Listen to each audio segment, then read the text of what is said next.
Hello, everyone, and welcome to Trash Talk. We are back. It only took 18 fucking months. I'm really good and motivated. But yeah, we are back, and I'm glad to be back. Trash Talk is, of course, the esports phone in. It is the show where you get to dictate the agenda, fuck guests, and all of that bullshit. I want to hear from you. So it's basically, you know, sports radio, but for esports. We've got lots of calls lined up today, but I want to go over a few things just before we get into that. First off, I am absolutely loaded with cold. I am really suffering, and I don't want to sound like an absolute pussy here, but seriously, if I start like just drooling or like zoning out, I apologize. I'm not being rude. It's not that your call sucks. I'm just really fucking ill. So there's that. Now, another thing to keep in mind. I'm new to this streaming game. I have noticed lots of you have been subbing, giving me donations. It's great. Like, I'm totally super awesome, touched by it all. But I'm an old man. I've got a very good job. I get paid from esports. And while it's great that you guys want to give me your money, there's better ways you could spend it. One of the things that I've done on this overlay or my Twitch account, you'll be able to see if you go down at the bottom right as you're looking at it, there is a area where you can donate to Doctors Without Borders. They're a French organization, and they're really overwhelmed at the moment with their efforts in trying to quell the Ebola crisis in African countries. So if you've got 4.99 spare to sub to me, don't sub to me, give it to them because they really need the money right now. And it's the same if you want to donate, just, do the right thing, please. So there's that. Also, there's been so much going on in the esports week, as always. So we're going to have lots of topics to talk about. Now, these are just guidelines that you might want to call in about. These are not absolute things we're going to discuss, but this is what's been going on. So in StarCraft, we've had the Home Story Cup 10, the big reveal, and the lineup is slowly being drip fed to us. What do you think about that? Happy, the man with the most ironic name in esports, leaves Empire. What do you think that will mean for both parties? Alive has joined Startail.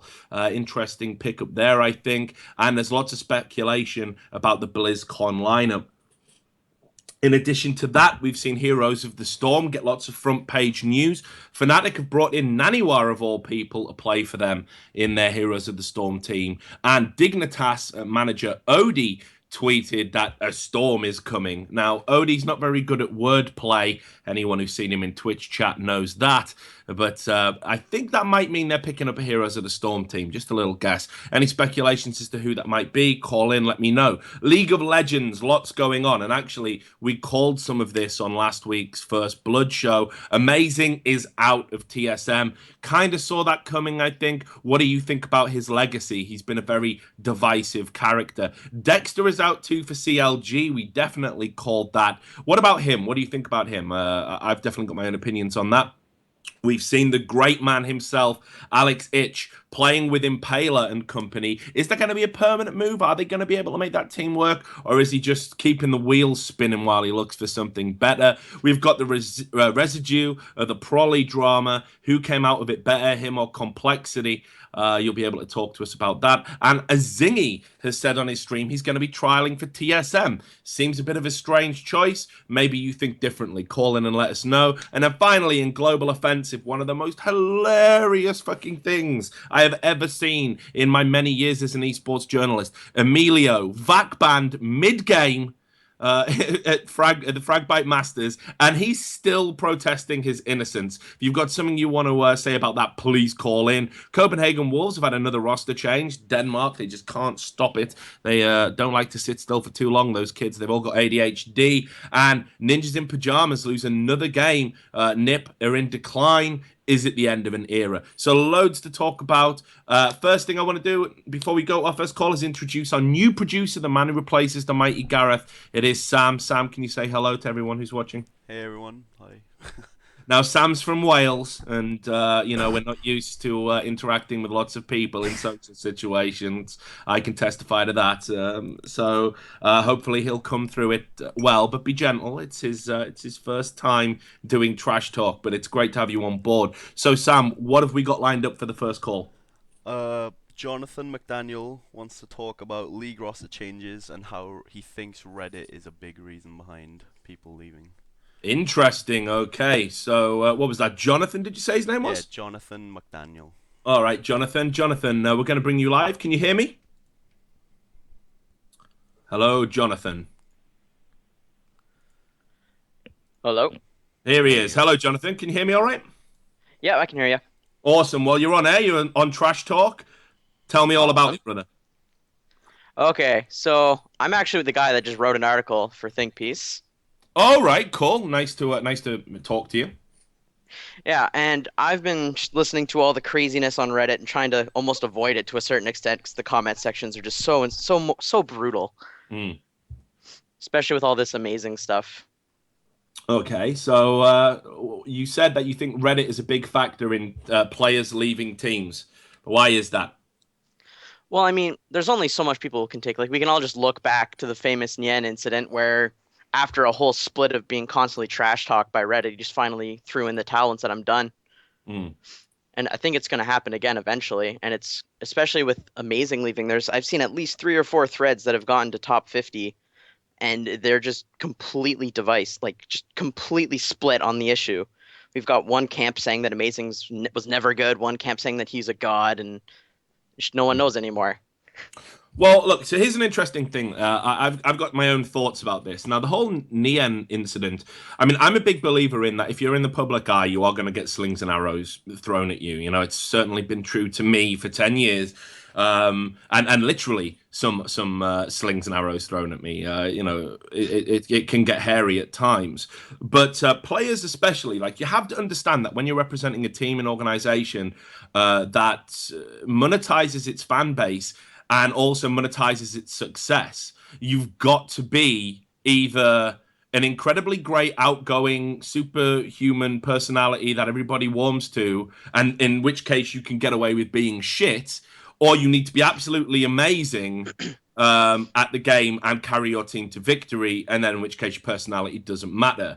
Obviously, this is a spectrum. You can be somewhere in between. But what I found with Nien was, and this is just kind of going out on a limb here, maybe you don't agree, but I thought I thought he wasn't that good a player. I thought he started out really well and he faded quite badly. I couldn't remember the last time he won his lane, kind of getting towards the end of his time with CLG.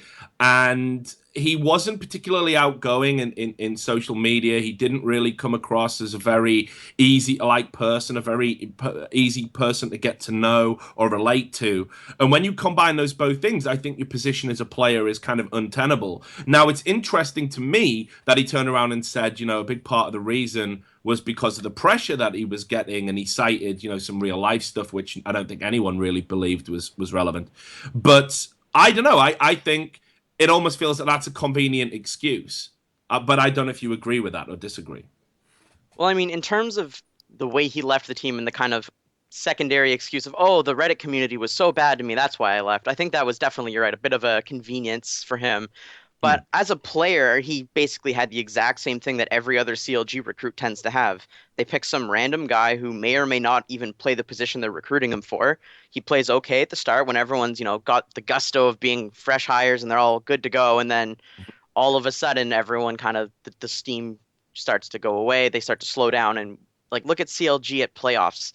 Yeah. Almost every single player on the team choked, like Yeah, I agree. across the board. Yeah. But again, you think that's because of the floating specter of social media.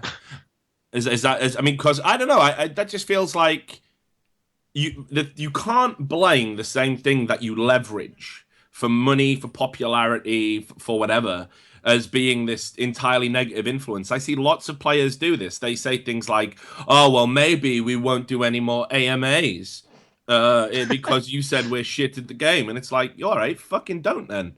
All you're doing is harming your fucking brand. People are still gonna say you're shit, and you're still so fucking self-obsessed. You're still gonna check whether you pretend you don't or not. So I never liked that. That seems a really fucking disingenuous relationship to have with social media. But you know, I definitely think you've got a point. I know players are really overly fixated with social media. I know, like, and I do it. Okay, so here's how I know. Like, for example, I will meticulously go through a thread about one of my articles and read every single comment within. And even though I know it's going to be a clusterfuck, and it's not necessarily going to make for great reading, I'll do it and put myself through it every time. And each time it's stressful and horrible, but I fucking do it. So I totally know that players do it. But here's where I don't understand. Why can't they have that disconnect and think, well, fuck it. Like, I'm literally living the dream. These guys are never going to get to do what I get to do. Why can't they just be like, and maybe they've got a point a lot of the time. Like, a player must know when he's played bad. I don't know what you think about that. Well, I mean, at this point, Reddit, you can just take at face value. It's a complete clusterfuck of like a melting pot of just random opinions that arbitrarily get voted up. So I think it's fair to say most players shouldn't and probably don't. Like, look at TSM. They don't look at most social media unless they win, because then they're going to go on and it's only going to be a confidence boost because Reddit's temperamental like that. If a team wins convincingly, the top 3 threads are going to be like, wow, TSM's fucking great. Let's all upvote these threads and just talk about how awesome they are. But then you have shows like Summoning Insight that come around to try and give everyone a reality check, and we can see that sometimes the community just is, okay with the criticisms that they get, which are completely fair criticisms every time. Sometimes they obviously go a little over the top because that's the nature of the show. But sometimes the community just does not have any of that shit, especially when people were criticizing Amazing and Wild Turtle, because everyone just expected them and assumed that they were great because there's like a 10-minute highlight video of Amazing on Reddit right now, but Yeah. you can look at his entire career on TSM and he never had that strong impact for the entire game. It was just 1 or 2 big plays. Yeah, I agree with that. I don't think he did particularly great, but just to come back to your original point, look, I think TSM have made a decision that benefits their team because they've got an option to maybe get a better player in, but ultimately it's less hassle. We all know about the visa thing. These European players and Korean players playing in America that have to travel back home to get visas, and they pretend this isn't happening because obviously Riot don't think it makes their sport look particularly professional. That is a hassle you can do without in the middle of a season. We saw it happen with I believe Complexity as well with Broken Shard, and it's just like they need to get something a little bit closer to home. I think it's great for hype, but it's not very practical. Now all of this is smart managerial changes that you need to make to help your team function, flow better.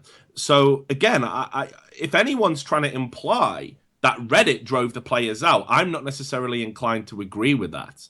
I think this is actually just a smart call by the management of the team, and it's going to lead to a better TSM moving forward. And the same for Dexter with CLG. I actually think that's a very similar position.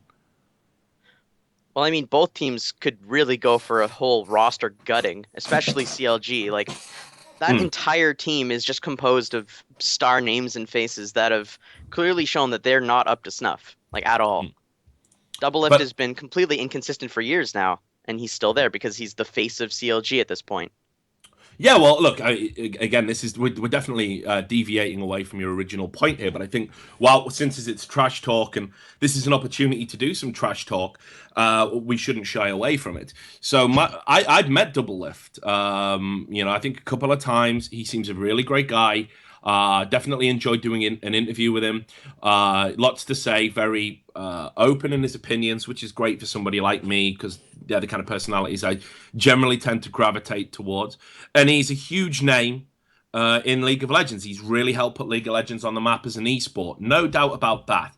But I remember just before CLG went into the relegations, and there was some little video where Doublelift was saying, I've not been a great teammate in the past. It's like the whole team was all about me, feed me the kills, and I'll carry the game, and and I've been really selfish, and that's all going to change. And then CLG just reverted to type and did the exact same thing in the relegations and just scraped through. So I don't think you can have a position where one team is effectively the coach, the analyst, the person that picks the fucking lineup, the star player. I think when you have a power imbalance like that in one team, you're fundamentally setting yourself up for the fall because it takes a very special 4 other players that can work around that. And again, I think the days of one player carrying a game in League of Legends, I think they're well behind us. I think the meta's completely Yeah. shifted away from that. Yeah, especially nowadays, like you can see all the different teams. Like I think the only people we can see consistently carrying on any capacity single-handedly is Uzi and Faker. They're the only two people who have been consistent enough throughout all the seasons to actually carry the team. Like Mm, Faker was basically dragging K through the mud to try and get them to Worlds, but he just couldn't do it.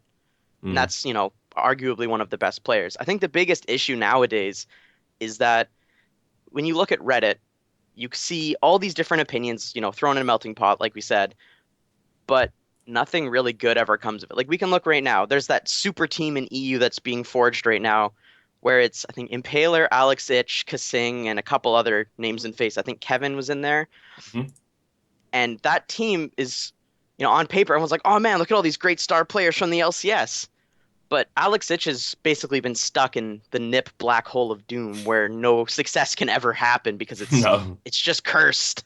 Yeah, and I honestly don't know how NIP have kind of fucked it up as much as they Yeah, have because they've had the money, they've had the influence, they've they've had the been, players. they've had the players, they've been given so much leeway by Riot in how they've conducted their affairs because like with the Lemon Dog situation, and yet they still haven't been able to get a team that can stay in LCS. And when I saw Alex move there, I was like, "This is great. This is progressive."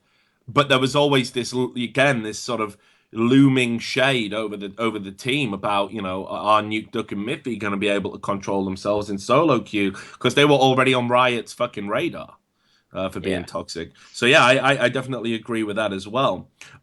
So just tell me quickly, and I think we'll move on to another caller, what you think about this potential team. Alex Ich playing with Impaler and Casing and those guys. That can't be a real team, can it? That's not going to be an actual team. I don't know. It's hard to say because we saw like I remember the very first time they brought in Kasinger, he was like Yarrow at the time or something like that, and Mm. obviously had to change it. But Yeah, he played out of his goddamn mind in those games. he did. He He, did. some of the best mechanical Nami play I've ever seen by any Western player Yep. ever. And he brought some of it to the LCS. Unfortunately, he was on a team with Impaler, who is inconsistent beyond belief. Hmm. Like when that guy is making good calls and is on a champion that he's comfortable with, great, fine. Everyone's off. We're gonna win the game. But Mm. if that guy has a bad game or a bad start, or God forbid he picks fucking Rengar, then everything just goes to shit. No matter how well his team plays. Like that's the biggest problem I found with the West is they always try and force implement these strategies that you need to have a precise setup to work. Like all the Rengar, everyone was on Reddit going on about, oh, we need to find a Rengar bug to ban him for Worlds so that the Western teams don't play him because we'll lose. And that's Well, that's definitely the case. I gotta say, like, here's one thing, just to defend Impaler because he's a fellow Brit, and I think it's only fair that someone sticks up for him. I don't know how focused I'd be playing in a team where, clearly you brought in another player in the form of Selfie who absolutely, from what I'm told, right from the get-go, couldn't get along with Impaler and didn't rate him as a player, and slowly but surely basically put the organization or the team rather in a position where it's him or me. And I don't know how I'd be feeling about that. That was something that built up over time.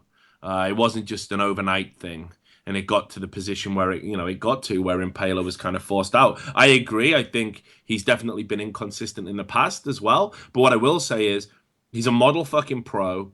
He handles his shit incredibly well. He makes the calls. He makes the plays. He was one of the guys who was acting as a liaison between management and stuff for all of the players. So Hmm. he's proven himself to be a great leader. And I have seen this guy shit-faced drunk at events. Like he drinks like a true Brit. So when you combine all of that, I'm inclined to say this guy's a fucking legend. But that's just me. Yeah. Maybe I'm Well, I wrong. mean, that's just the outside of the game stuff, right? That's a lot of the stuff that most people don't get to see. Yeah, Like up true. until Selfie kind of got ousted by or not Selfie, Impaler got ousted by Selfie apparently. Mhm. Like I had no idea. Like no one knows any of this. This is all, behind the smoke and mirrors of the LCS machine. But if that was the case where Selfie was already not getting along with Impaler, then that's the kind of situation you need to keep an eye out for in all teams. Yeah. Like look at Edward and his issues with Gambit way back when. Like Mhm. all of a sudden, the guy who's been on the team as the solid five-man team of doom that just inexplicably never slumped. All of a sudden, he's just gone and on curse for some reason Mm. because of something that happened behind closed doors. And if they can avoid that with this Well, team, it was a cash grab as well, but you're right. well, I yeah, mean, for sure. you Running know, off to an organization like Curse is always going to be a nice little cash grab while it lasts. yeah, I don't But think I'm ever gonna get that opportunity anymore for some reason. But yeah, some reason. yeah, it's quite sad. But anyway, continue. But I think I think any team that has five players that are good at the game and have had any form of competitive experience, as long as they can kind of check their egos along with the coats and hats at the door, there's a very decent chance that they can do something. Mm. Yeah. Especially with names like Alex Itch there. Like that the guy's got experience for days. So, just to wrap up your call here, Jonathan, we'll go back to your original point.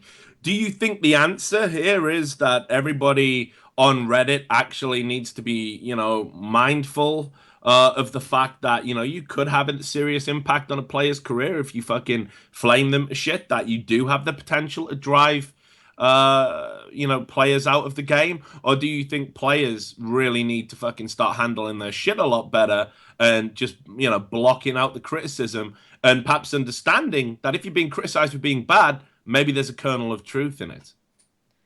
Well, for sure. I think every single person in in the League of Legends community, players, random spectators, everyone just needs to kind of grow up and get some thick skin going on. Like you throw a tiny little insults at someone and all of a sudden you've got a Reggie vlog calling you a fraud. Mhm. Like it's ridiculous. Yeah, yeah, it's true. It is true.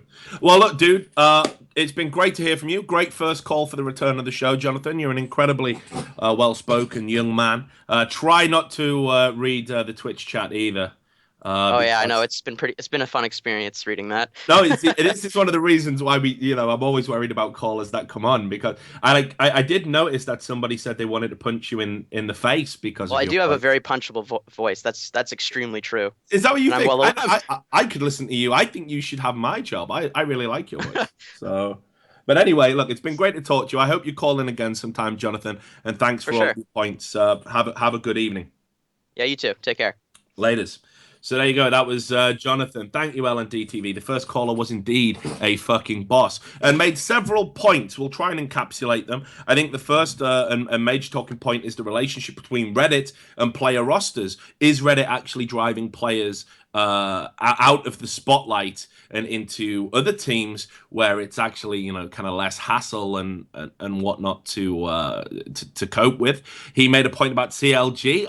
Are they still too double lift focused? Should CLG, be thinking about maybe moving away from the days of double lift? I don't know. It might be blasphemy to say. But anyway, so there's a couple of points there. If you want to talk about any of those or anything else, you add call.trashtalk on Skype, and our producer will handle you, our lovely chap, Sam. So, Sam, we should have another caller queued up. Who've we got? Yeah, we have Eric Cherry, who is a mod in chat, I think, and he wants to talk about the one team rule for Korea. Ooh, how could I even leave this out? Big talking point. So, Eric, can you hear me? Sam's going to drag you in. It's also a really good article on Think Piece if anyone wants to read it by Amprag about this. Oh, Hello? yeah, there is. Yeah. Hey, it's Eric. How you doing? Eric Cherry. Hey, Richard. How does it feel to have a name like a fucking female porn star, apart from the Eric bit? Like Eric Cherry, the surname. It sounds, I know, real weird and fucked up, but it's your real name, right? It's not an alias? Right. Man, Incredible. you have no idea how many people, give me shit about my name. But, If you ever want to go into that line of business with the name Erica Cherry, I think you'd be very successful. all right. Well, that's killed that fucking conversation, stone dead. So let's talk about some esports. You want to talk about the fucking Korean situation, which is, apparently Riot are going to insist, or KeSPA have decided, depending on which version you believe, that now Korean teams can only have one, no more sister organizations. So what do you think about that?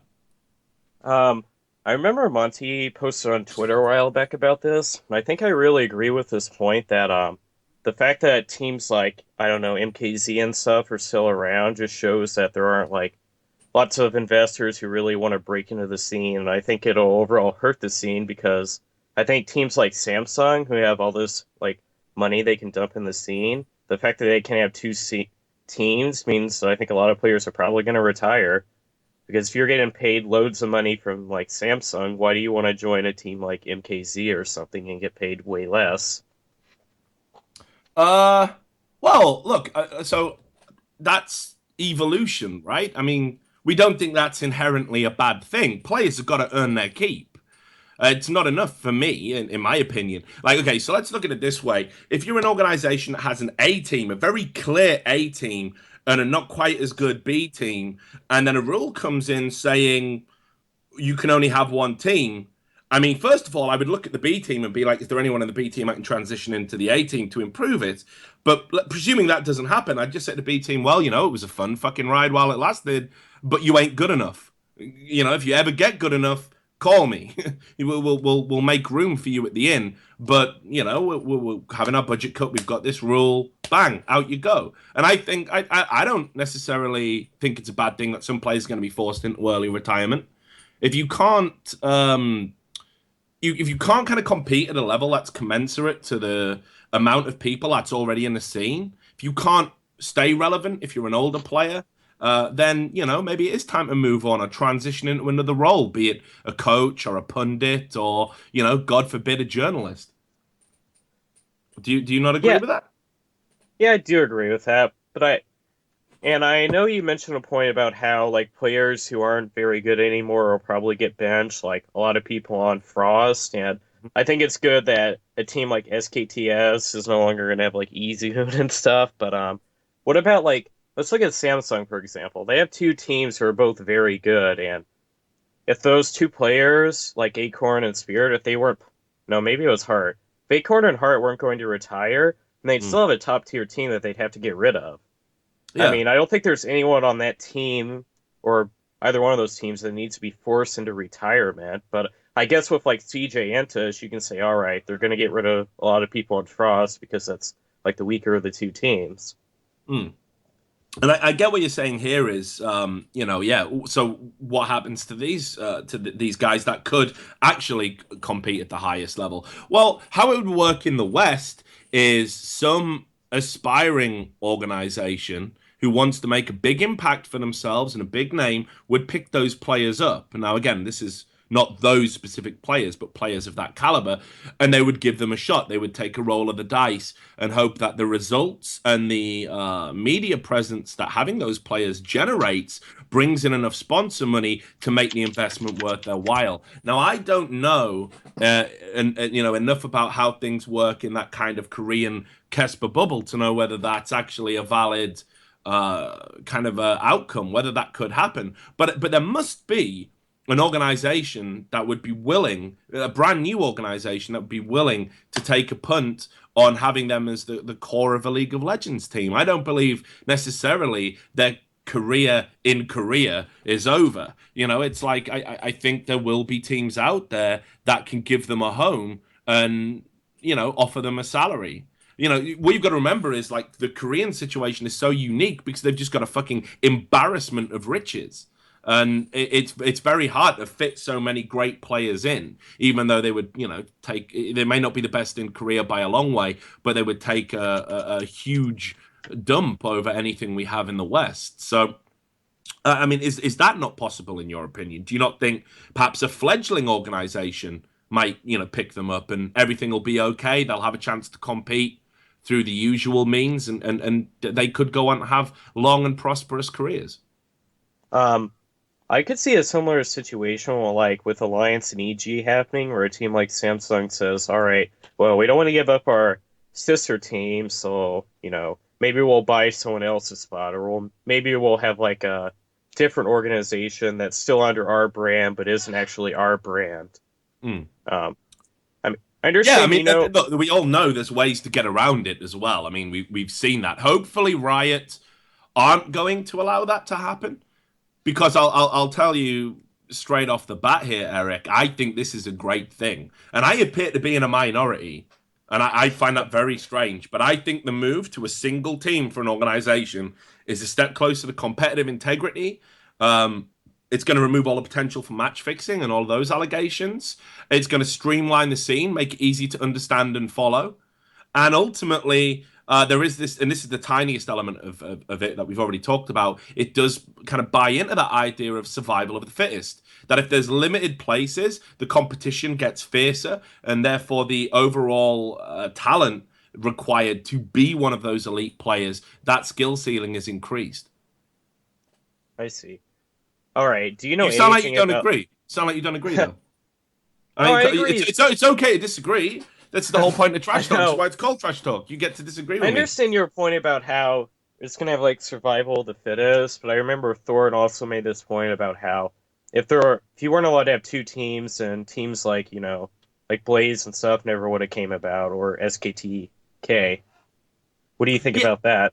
well, look, Duncan's got a good point in that, yes, the kind of there has been the birth of even, if you like, greater teams because of the sister team setup, and there's definitely an argument that suggests that by having sister teams, feeder teams, whatever you want to call them, B teams, whatever academies, all of these terms that could be applied to them, you do create an increased level of competition. You provide a platform for people to compete at an overall higher level, and that can increase players' talent, ability, and therefore you do overall improve the strength of the scene. In fact, I think reading between the lines, you could probably say Thorin was inferring that one of the elements that has led to the Korean scene being as strong as it is this method they have of having multiple teams under one umbrella that are well looked after, very professional, get to compete, get to have a regular practice partner in house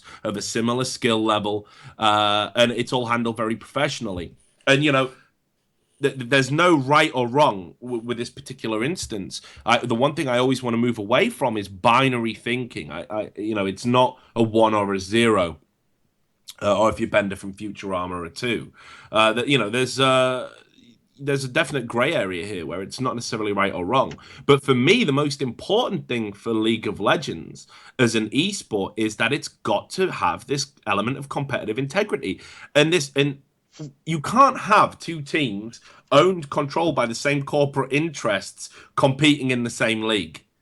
You just cannot have that. It feels like the grounds for corruption are way too broad. There's too much room there for corporate interests to effectively control the outcome of matches. And I've written a lot about StarCraft, and I wrote about the Savior incident in StarCraft, which effectively was the nail in the coffin of Brood War. Maybe not the first and certainly not the last, but definitely the longest and the one that was hammered in the most vigorously. That really killed a lot of people's belief in the sport as a whole. People look back at results and just, well, I don't know what to believe anymore. And, League of Legends is in real danger of having that watershed moment. I don't want to see another incident like with Promise, where we've got young people throwing themselves off buildings because they fear that it's going to be scandalized, that they're going to be scandalized.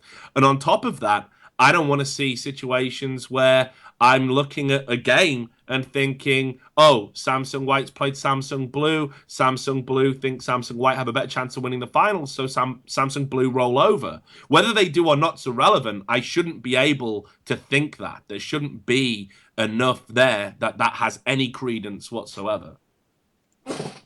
I see your point. I really like how you tie down with the whole savior situation, but I don't know if I ever believe a match fixing situation would happen because after the savior incident, a bunch of people were banned forever and they had to go to jail for like 2 years and pay tons of money.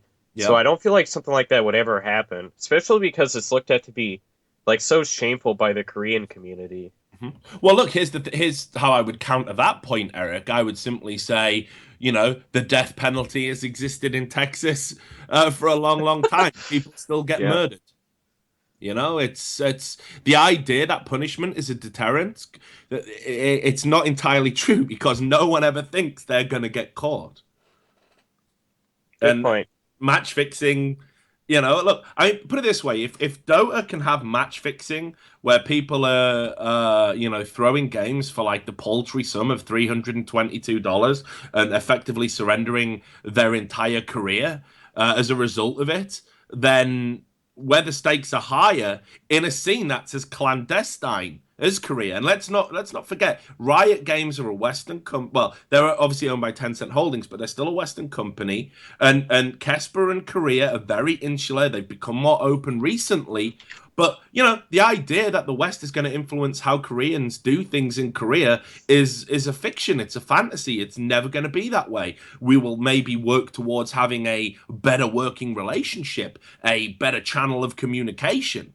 But you will always have this clandestine element. And I think when you have that and it's so closed off and the channels of communication aren't clear, that again makes it all the more suspicious. You could look at it and say, well, I'm never going to know one way or the other.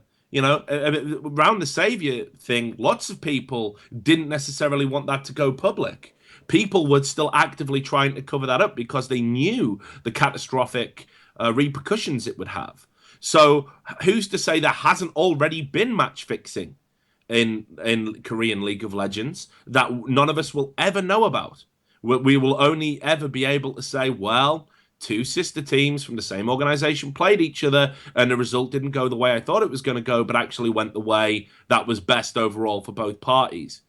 That's the point, I think. I think if you can allege something, then there's grounds for that allegation, and that's what you need to do. You need to remove those grounds so people can fire that ammunition, and you need to be transparent.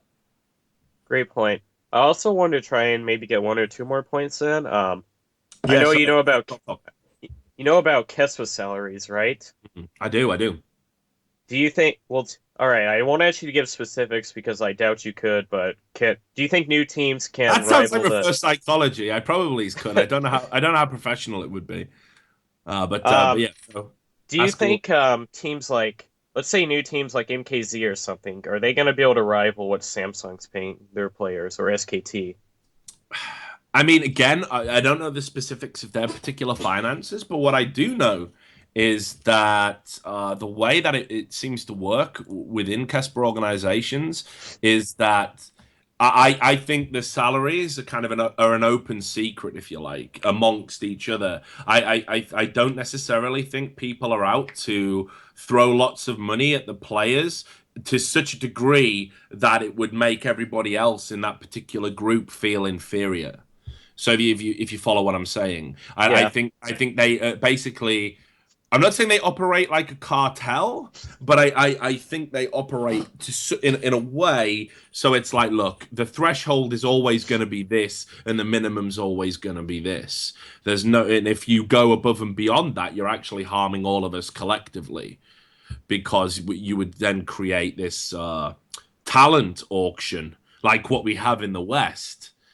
And I don't think I don't think they necessarily want that. I mean, that's certainly from everything that I know about how Koreans team work, which isn't necessarily extensive by any means. And I'm sure Thorin or Monty would have a lot more insight on that particular issue. My understanding is that there are very clear defined thresholds, and it's in the interests of everybody that you don't go above or below.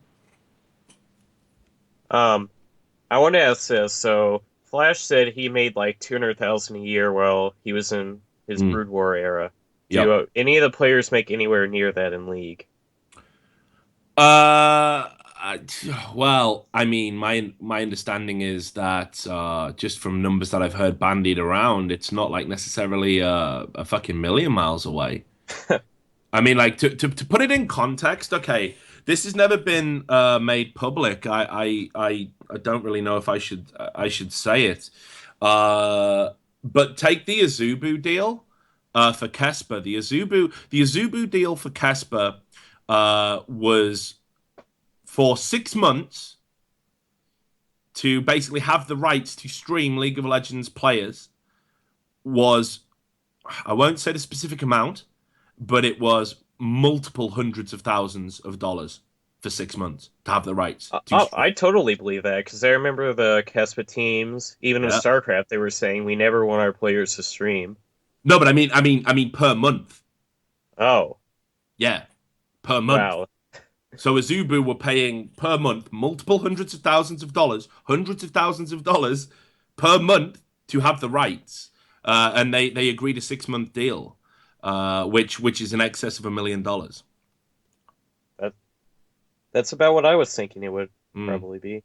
And Okay. so what I would say is, if you're in that kind of Casper umbrella, they know how to get fucking paid, and the money that's going around there is unreal. I mean, Total Biscuit has talked about this a lot.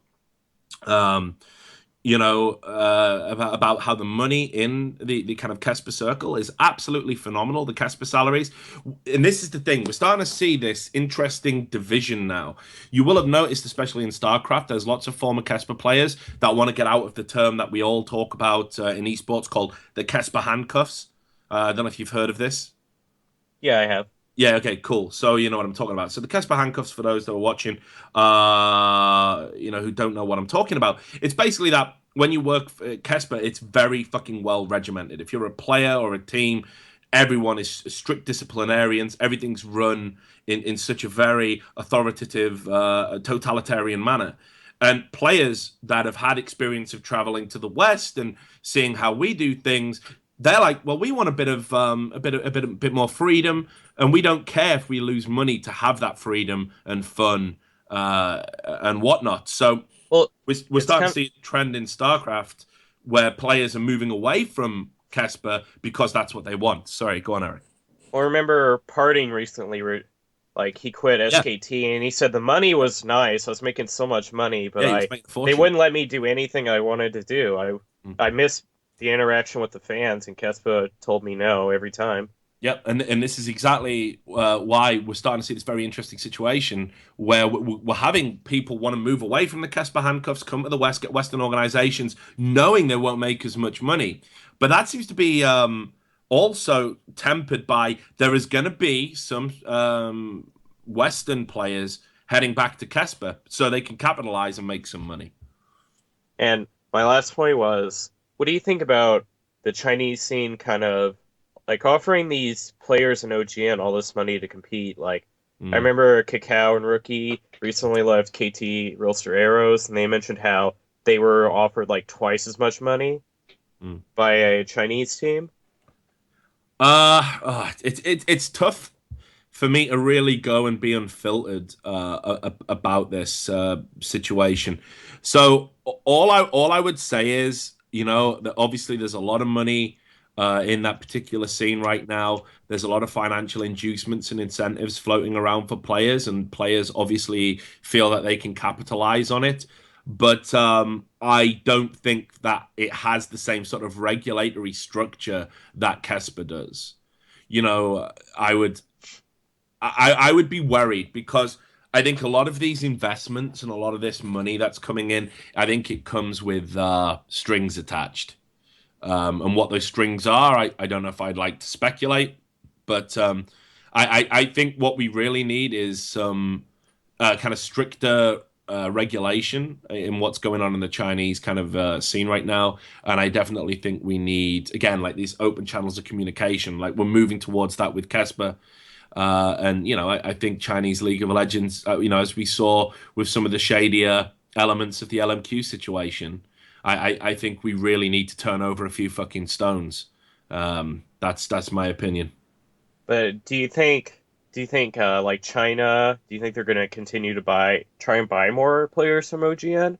Because I remember there was an article on Think Piece recently about, I think it was Anne Prague or whatever her name Yeah, is. She talked yeah. about how she thinks a lot of OGN players are going to be bought out by these rich Chinese organizations because every Chinese organization is owned by a billionaire.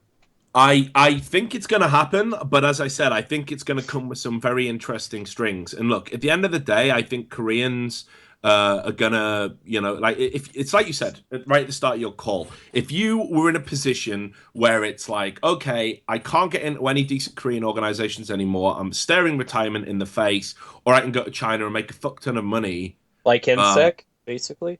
yeah, right? I mean, again, you're putting the name out there. I'm trying to avoid that, right? But yeah, you would you would take that offer because look, you've got this tiny window of opportunity in esports, maybe 4 or 5 years, where you can make some serious money. Fuck it, take it. But there'll definitely be some strings attached. But this has happened in mainstream sports. I want you to think about the American MLS soccer league, right? Where what they do is they literally they take has-been talent. They know it's has-been talent. They know it can't necessarily compete at the highest level, but they know that it will gain a lot of attention because they're high-profile players from other leagues. That it doesn't matter that they're over the hill. Everyone's going to be hyped to see them play. And they know that the overall quality of their league isn't as high, so they'll be able to cut the mustard. And that's been a feature in football. We're starting to see it now in India, funnily enough, for soccer, where guys like Alessandro Del Piero, the great Italian player formerly of Juventus, is actually going to be playing in the Indian Delhi for the Delhi team in the new Indian Premier League, and I have no doubt he's going to get paid a fucking fortune, and I've also got no doubt that he'll stick it for 1 year and then actually retire. So there's precedent in actual sports. I think it will become a trend, but I don't know how many of the players that actually go and do it are going to come away saying it was an overall positive experience. All right. I guess that's all I had to talk about here. Okay, well, look, Eric, I feel like what you did was you kind of prodded and poked me and didn't say a lot yourself. And if I talked over you, I apologize. All very good topics, though, Eric, and very emotive. So thanks a lot for calling in, and I hope to hear you call back again some other time. Are you going to stream CSGO after this? I think what I'm going to do is, because the Evil Within's come out, so I'm going to do an Evil Within stream after this, and there's going to be some Halloween giveaways, because I've gone out and spent all the sub money on Halloween DVDs to give to my subs, because I don't want the money. So hopefully you'll stick around and watch that. All right, I will. All right, no worries, brother. Catch you later. Take care. Will do. Smell you later. Right, so there we go. That was the great Erica Cherry, a big fan of all of her movies, talking about lots of things, meandering, rambling call, but that's what we like. Lots of talking points there. What do you think about all the money that's going to be going into China, picking up, second rate or has been Korean talent? Is that going to become a feature of their league? Or do we think that is a good thing or a bad thing? What do we think about this single team situation? We didn't really talk a lot about it. We couldn't seem to find any consensus. I think it's a good thing because it removes the opportunity for any form of corruption. He seemed to think it was a bad thing, and indeed Thorin did as well, because it seems to reduce the overall number of great talent that's playing out there. Whatever your opinions are, you can add call.trashtalk on Skype, and you can call in and let me know. So, we'll do one more call, and then we'll cut to a break. Sam, who've we got? Logan Mahoney, and he wants to talk more about the one-team rule and specifically... Wait, Sam. What was his name? Logan Mahoney. That's not a real name. Why? I don't know, but if it is, I'm just putting this out there. We've never had a troll in the history of Trash Talk, but Logan Mahoney, it's like a combination of Wolverine and Steve Guttenberg from Police Academy. I don't know where this is going to go. But anyways, he wants to talk more about the one-team rule. And with Alliance and EG specifically. Oh, yeah, this is the troll. Brilliant. Bring Logan on. Bring him on. I'm looking forward to this, people. Here we go. Is he here? Logan. Can you hear me, Logan? Hello, sir. Hello. Logan Mahoney. Is that your real name? That is my real name, sir. Really? Yeah, it really is my real name. Promise? Let me get my Facebook. Fuck. Okay, dude, you've got like the best name. I thought I was about to get trolled. That's an amazing name. You do realize that, right? Like you don't know how. Liked it. Yeah, fucking right, man. You don't know how lucky you are to have an awesome name like that. So look, Logan, I was worried you were going to be a troll, but already I think we're bonding. I think we've got a good relationship going. So tell me all about your thoughts on this single team thing in Korea. Okay, I didn't want to talk specifically about the single team thing for Korea, but I did want to talk about the LCS rules of having one team per organization. And while I like Good Game Agency and all the brands that they represent, it does seem a little fishy that Alex Garfield can... I'm not saying that he is directly controlling these teams, but he can effectively manage 3 different LCS teams now since Kelby May has joined as the VP of accounts for CLG, because that means that now they run Evil Geniuses, which is owned by Brian. I think his last name is Gordy. His name's Guitar. I've got it. I've got him in my deleted section on Skype. I can tell you actually, but yeah. Sorry, come on. No, don't worry. He added me in to complain about a Crepo article or something. I don't know. Yeah, go on anyway. He owns Velocity Esports LCS spot, right? Yep. Which is Evil Geniuses is the title sponsor of, and Evil Geniuses is pretty much Good Game Agency, or Good Game Agency is the owner of the Evil Geniuses brand, right? That's absolutely right. Alliance is, I don't know who the Alliance brand is technically owned by. I guess that's Good Game Agency. But the Alliance LoL team is, I don't know if we have any Dota fans in here, but that's owned by Jacob. I'm going to fuck his name up. Malik Toft Anderson. And he was a former EG Dota 2 pro he's kind of transitioned into like a caster, like host role for Dota 2. And he still kind of represents Good Game Agency and the EG brand. But he's also like the owner of the Alliance LoL team under like a Swedish LLC, like called Styrgerg LLC. Yeah, don't even try and pronounce that, dude. It's so fucked up. And then CLG. Okay, so Kelby May, when he stepped down as the general manager of CLG, he went on to say in his I Buy Power blog that I will still be handling CLG's revenue streams through Good Game Agency by managing sales and partnerships. And he goes on to say further, while I will still be managing sales and partnerships for CLG through Good Game Agency does not own CLG. Okay, and the LCS rule states that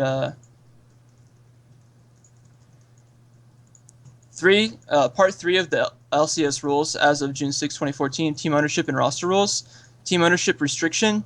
No owner or affiliate of an owner may own or control more than one professional team, where professional is defined as a team competing in the highest division of a tier of the NALCS, EULCS, GPL, OGN, TLPL, Tencent LPL. And I just don't understand how Good Game Agency is allowed to effectively manage 3 different brands that compete in the League of Legends like pro scene. Right, yeah. Logan, I just want to say this. I fucking love you. Like, seriously, this is like one of the best fucking calls we've ever had in the history of Trash Talk. And maybe people don't realize how smart or astute you're being. In fact, if I didn't know better, I would say somebody put you up to this and you were reading off a script. So, seriously, you are on the money here. I'll post this into the chat. Yeah, go for it. You're gonna see some like creepy guy like self-post Reddit post here. Here it goes. So just while you're doing that, let's talk, because there's so much to cover here. Now, the rise of the Good Game Agency is one of those things that I think we really need to be incredibly careful about. It came up for me when I was in Stockholm and I was hosting the eSports and Games Congress for Stockholm out there. And what one of the things that came up was the rise of the good game, how they were starting to control more and more teams, how Kelby May was going to be, there, and CLG were going to be under their umbrella. And one of the rumors that were flying around was that Alex Garfield's going to be picking up another couple of Dota teams, which is the Mystery Team. I got it all wrote down. I've been keeping notes on this shit. The Mystery Team and Team Tinker are reputed to be the 2 teams that are going to be coming into the organization. They're most likely to be rebranded, because what you'll notice is how the Good Game Agency works is they do like a rebranding for you. All the artwork is the same. It's a similar theme. They use the same graphics artists. They have the same website designers. And that was going to be one of the things that they were going to do. They were looking to have multiple Dota teams as well as the foundation for other organizations, kind of like what happened with Alliance. Now, all of these organizations will be in the Good Game, and Alex Garfield will say he doesn't control Good Game, nor do Good Game control the independent elements of each team. they're operating completely independently is what he's going to say. That's how he's going to sell it. That he doesn't exert any influence over the agency, and the agency doesn't exert any collective influence over the separate teams. But whether or not that's true, I guess we'll never know. We certainly do know that Alex Garfield conducts business on behalf of the Good Game agency. Many people will attest to this fact. Many people will be able to show you emails where he has contacted them on behalf of the Good Game agency. So, with the Alliance and EG situation specifically, and this is the part you might find interesting, Logan, there's a rumor floating around at the moment that Riot have observed all of this and actually aren't happy with the setup, with the way things are, and that there's a chance that they may take some action. And, maybe it's one of the rumors is, and again, this is just a rumor. I've had no chance to substantiate it, and frankly, I can't believe it is true. But one of the rumors that are currently circulating around in certain circles is that they're going to have to choose. It's going to be one or the other in LCS as a whole. I don't know what you think about all of that stuff. Well, I don't have anything against Good Game Agency or any of these brands. I actually think Alex Garfield has done a shitload of good things for esports, but just the concept of this existence where one agency, which is it's like a manager program, or they control the revenue streams of the team, it's almost effectively like they've created a team's union, where here's a scenario of something that could happen. Like, what if the agency decides they don't want a team to do X thing, but the team wants to do X thing anyway, and they're like, well, if you don't do this, we'll terminate your partnership with Monster Energy. And then the team's what if that's the team's main revenue? What if that's how they get most of their money? They're fucked. They have to comply with what Good Game Agency decides is what they want them to do. I mean, I don't know if anything would ever happen like that, and I don't think any ill will would be forced on any team like that. But that situation I think it effectively exists. I mean, look, I think this is the really dangerous area that we're moving into. And again, this is all based on speculation at the moment. Obviously, I don't like to talk too much about it, but this is, if we're going to address rumors and speculation, we will talk openly as long as we know that that's what we're doing here. So again, when I was out at DreamHack, one of the things that were really being talked about by lots of the people there, and indeed, online as well when I got back, was that they're billing themselves as an agency, as a union, a team union, that people will be all under this umbrella of Good Game. But one of the plans that they're apparently looking to do is they're looking to use their collective bargaining power to leverage tournament organizers to get a share of the proceeds. So, for example, that might be a share of ticket sales. So let's say you're, a tournament organizer and you're running an event and you run a tournament and you want, I don't know, CLG there and you want EG there and you want Alliance there.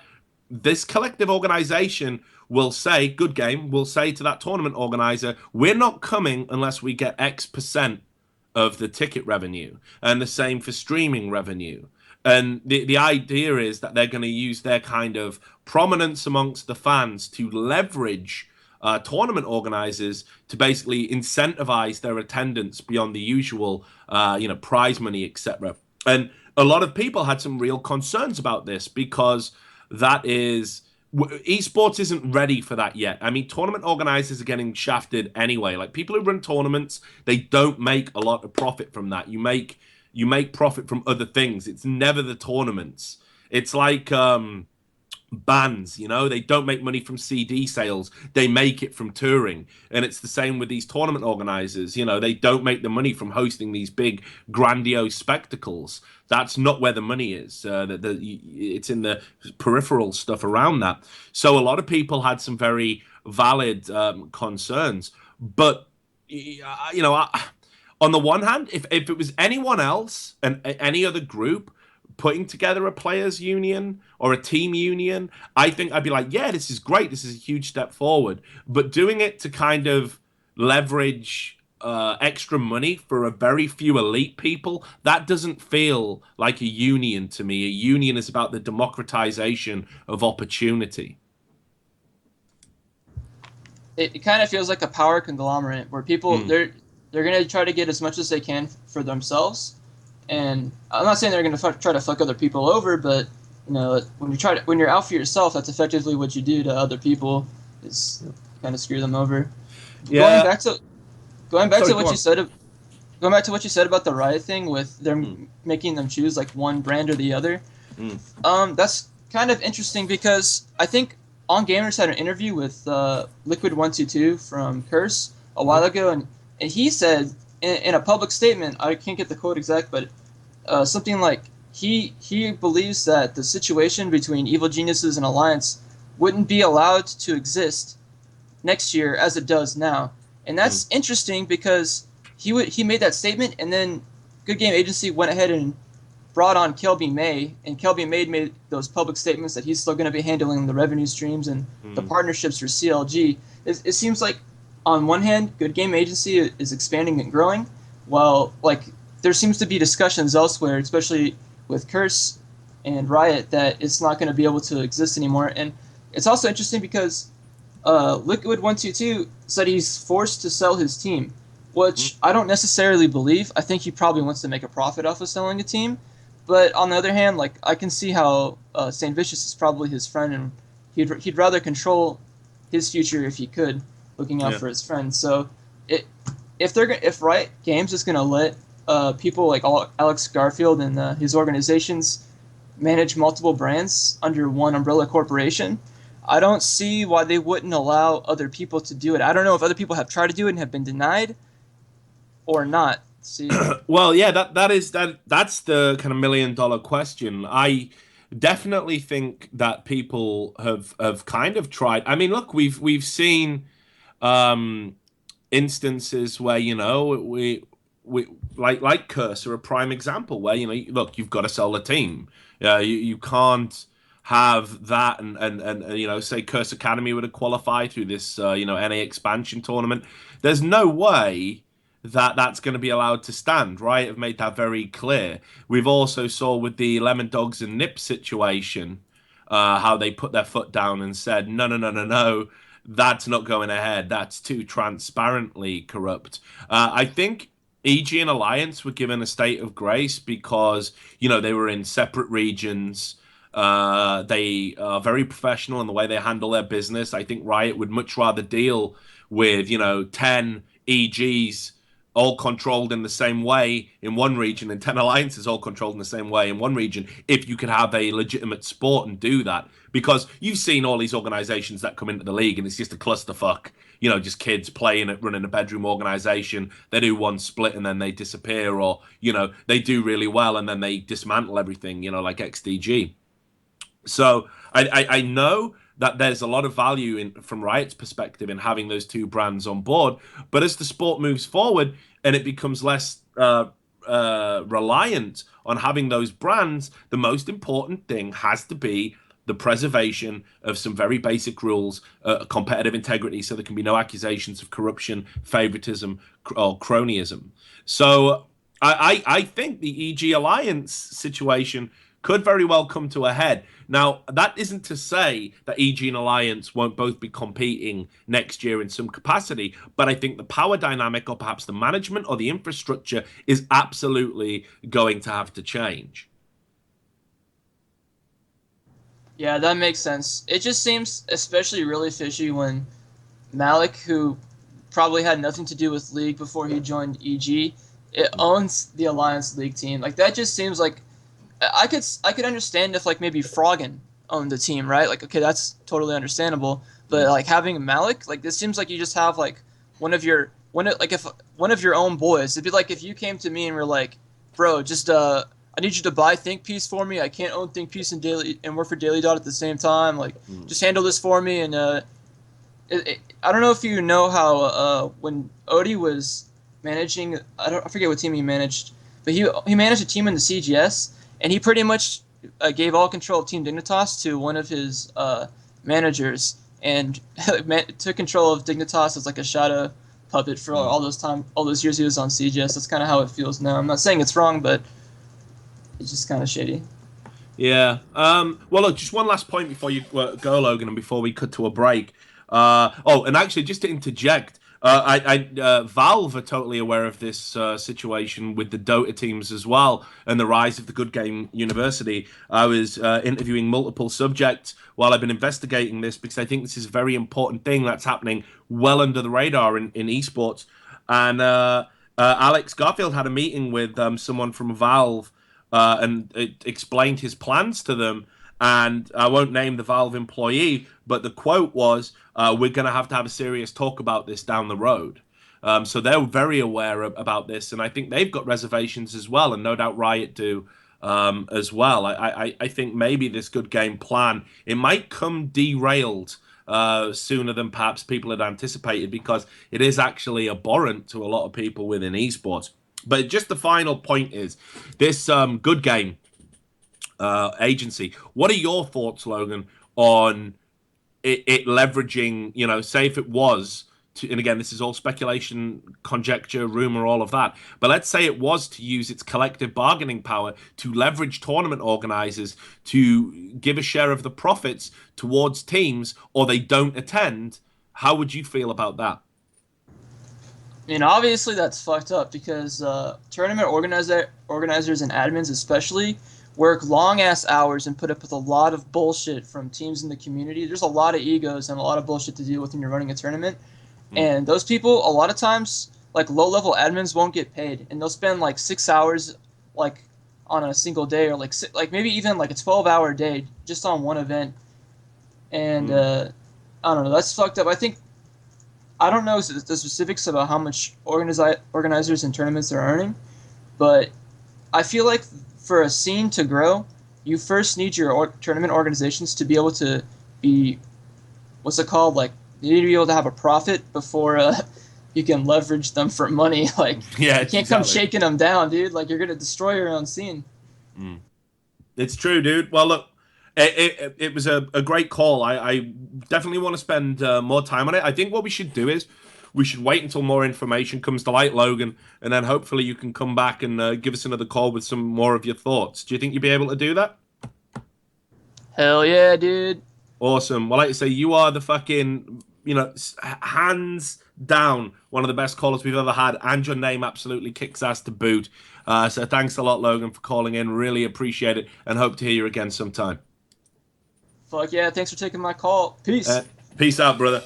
So there we go. That was Logan Mahoney, the brilliantly named Logan Mahoney, I might add, talking about this rise of the Good Game agency. I want you guys to do a bit of research by yourselves into this, because if you're listening to this, you're obviously a concerned esports citizen, and this is something that's really going on under the radar. I don't want to sound like Alex Jones right now. I don't believe antidepressants are going to inspire you to shoot up a school or anything like that, but this is something that definitely has the potential to be an esports crossroads, I think it's fair to say. So go away, look into it. It's definitely all there. I'm going to be doing the same. Hopefully we can publish something of worth on the topic, actually get some facts down on paper for you guys to read. But definitely look into it. This is, again, a watershed moment in the history of esports, I think, if Good Game does go ahead in the way that it does and controls all these entities. Another rumor that was circulating was actually that maybe TSM and Cloud9 might be also joining the Good Game fold. Whether those discussions have taken place, again, this is rumor, speculation, but this is what people are saying out there in cyberspace. I'm going to try and sift through the tryouts and bring you the facts just as soon as I'm able to. Anyway, Sam, I think this has been a great show so far. We've got like roughly another 30 to 45 minutes to go before we call it a night. Would you be so kind as to take a quick break for us? Is that okay? Yeah, we'll see you all in 5 minutes, guys. Awesome. Back in 5. Don't go anywhere.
It's Trash Talk. I'm Richard Lewis, and welcome back. We've had some great calls this evening where we've talked about a lot of topics, mainly League of Legends focused. I know there has to be some Counter-Strike fans out there, some Heroes of the Storm fans, some StarCraft fans. You know, I know you're out there. So if you want to call in, all you got to do is add call.trashtalk on Skype, and we'll be able to talk about what is on your mind, because you guys set the agenda.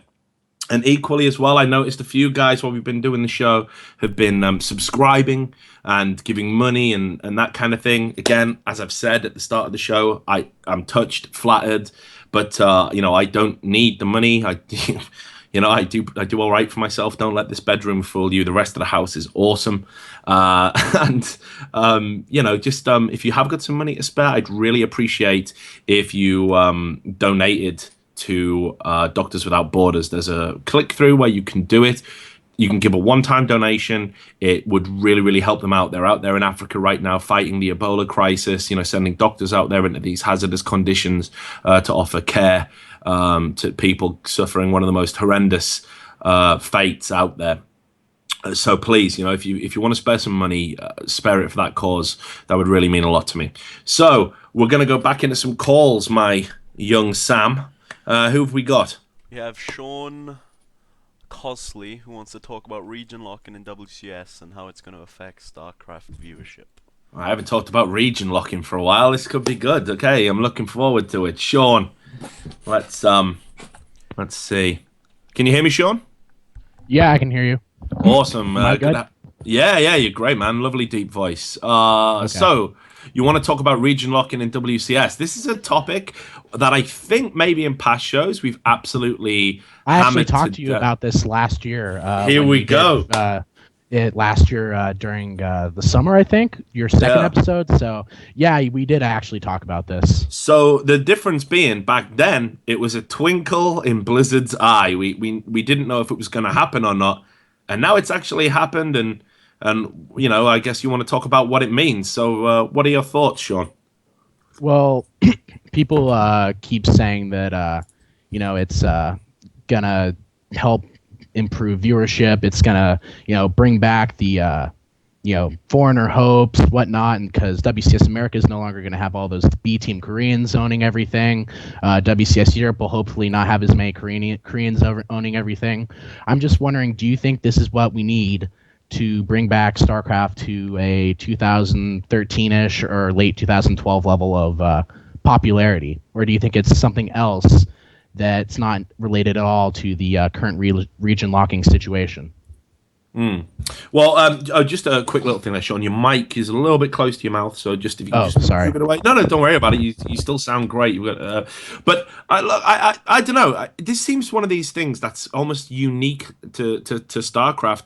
I remember when we talked about it the first time, and everyone was like, if region locking doesn't happen, it's going to kill competitive StarCraft as we know it. It's going to be the final nail in the coffin. And now that it's here and we're going to do it, people seem to be saying, well, this is going to kill competitive StarCraft. This is the final nail in the coffin. So I don't get why. It's like people have got what they want, right? I mean, you wanted this, didn't you? And yeah, I can only see positives. I can only see benefits. I definitely think it's a good thing and a good step in the right direction. I live near WCS America in LA, so I've gone to live events. The Koreans are cool and I like meeting them. They're great players, great people. But I just feel like it's important, if you're gonna continue to build a healthy local scene, if you have local or somewhat nationalistic heroes to look up to aspire to. And we have some Canadians, but for Americans there's really not a hero to look up to. And I just feel that it's a good step in the right direction, but I don't know if it's enough to do an overall reverse of the trend of less viewers. But I was just wondering, because you are more in the CSGO realm of knowledge, I was just wondering, do you feel what StarCraft really needs is it might be going through like a CSGO like depression, where between like Source and 1.6, from what I understand it, no one could really agree what's the best game to watch, what's the good game. But until CSGO came out, this is where we're starting to really see this reemergence of viewership, where ESLs and whatnot, and it's getting really big again. Do you think StarCraft needs like like kind of like with Brood War and SC2, where not everyone can agree on what's the better game. Do you think StarCraft just needs to wait a couple years and release like an StarCraft 3 that will unite the base and have this kind of perfect combination of both accessibility and professional skill gap almost? Well, two great questions. We'll go into it, but we'll do the first bit, just kind of talking about. You were talking about how it's great to meet the Koreans, and you need hometown heroes. Now, a lot of people said this is effectively, racist. Some people have said they like to bandy that term around. Certainly xenophobic. That it's somehow prejudicial. I've always been at the inclination that there's precedent in sports. Now, I don't believe, take for example in soccer, one of the greatest myths about English football is that we don't produce a good national team anymore. We don't have very good English players because of the influx of foreigners. That's the collective media term that they use. And they say that because we've got so many foreign people playing in our game, keeping English players out of the team, then they're actually contributing to why we haven't got international standard players. Now, I don't believe that. I think that's hogwash. But as a result of that perception, we now have rules in place where you've got to have a minimum amount of players in a squad that are homegrown. And when you register for the European Champions League, that also has to carry through and has to apply. And you also have to play a minimum number of people of the nationality of the home nation. All of those things were brought in because we want to preserve a national identity and provide opportunities for national talent. And indeed, if you carry that idea through and you look at what region locking achieves, I think it's actually very good that some North American players are going to get some, limelight, some time at the top, and potentially the opportunity to sort of compete against some of the bigger names. And it is a shame that for a time some of the other regions became diluted with second string Korean talent that was good enough to, beat Europeans and beat North Americans. So I do kind of support region locking, I think, in principle. I feel that with StarCraft, it's a special case because WCS, I think the system's still a little flawed. They still need to make some changes, especially for BlizzCon. Maybe if you're going to have this region locking, you have to accept that Korea is the best region. So have more money, have more WCS points for that region. So let's say 8 of the 16 people that are going to BlizzCon are Korean, and then 4 from America, and then 4 from Europe. Maybe that's the solution. But also, I feel that we have such a vibrant scene in terms of third-party tournaments that they can still travel, they can still make money. It's just if you're going to have a best of the best from each region, you need to keep it people from that actual region. There's a time and place for everyone just having a total meritocracy and going to the DreamHacks, going to the IEMs, going to the Red Bull events. There's a time for that. I to come on to the second point that you were talking about, maybe the requirement of a StarCraft 3. Now, I definitely feel that StarCraft has really fallen, on not hard times. It's not like a Heroes of Newerth. It's, which had... We're not in a gymnasium. Yeah, exactly. God, I can't remember what he said. I'll fucking kill myself before that happens. I know, exactly, right? So, but I can't remember what that guy said. It was Las Vegas, like that. It's really embarrassing. But anyway, it's not a Heroes of Newerth, but with its whole life ahead of it, and then just cruelly, struck down with like that quarterback that gets that bad tackle and gets his neck broke, and never walks again. Yeah, exactly right. That was that's like what happened to Heroes of Newerth. StarCraft's in a much better position, but tastes have changed, the industry's changed, the market has changed, and I don't necessarily feel that Blizzard has been able to move with those changes. And that's the key here. If StarCraft 3 does go on to be this unifying great thing, and if WCS becomes refined and perfect in time for the release of that game, or whatever, it's going to be about the lessons Blizzard have learned. Now, Blizzard it's great to see because they've been a very reserved, closed-minded company quite traditionally. They used to say all the time, and I've got it on record. I've interviewed Blizzard employees who have said, "We don't care about esports. We just want to make great games." And they were saying that when they were talking about StarCraft 2 even, which is amazing because surely everybody knew it was going to blow up and become Brood a War, huge, especially. yeah, right. They just want to make great games apparently. But now they're starting to get savvy to this whole esports thing. And I've talked about this before on my stream, and I've talked about it on other shows, but they think they want Heroes of the Storm to be a great esports game. And if you look at the exhibition tournament that they're having at BlizzCon with all the teams that they've got and all the organizations they've encouraged to attend and all of the great names you just heard titles. Team Liquid just announced their team, and it has Chef. Yeah. And I he used to be a big SC2 guy. Yeah, that's insane. Naniwa at Fnatic along with them, Sase, and they're really they're really pushing it. And I've talked to a Blizzard employee when I was absolutely shit-faced out in Katowice, and we had a few beers, and he asked me my opinion about Heroes of the Storm as a potential esport, and I just laughed. I said, dude, like it's got almost none of the requirements to be a successful esport, but it is a great game. It's like you've done it reverse. You've look at Hearthstone, accidentally an esport. But they've said they've got plans, and I think the the implication is we're going to see a league very similar to like a WCS setup, but for Heroes of the Storm for teams. I think they want to do that. I think they are absolutely serious about having some LCS equivalent rise up, and I think Blizzard will look to get engaged with it. So what we do know is Blizzard are learning lessons. They traditionally shunned free-to-play.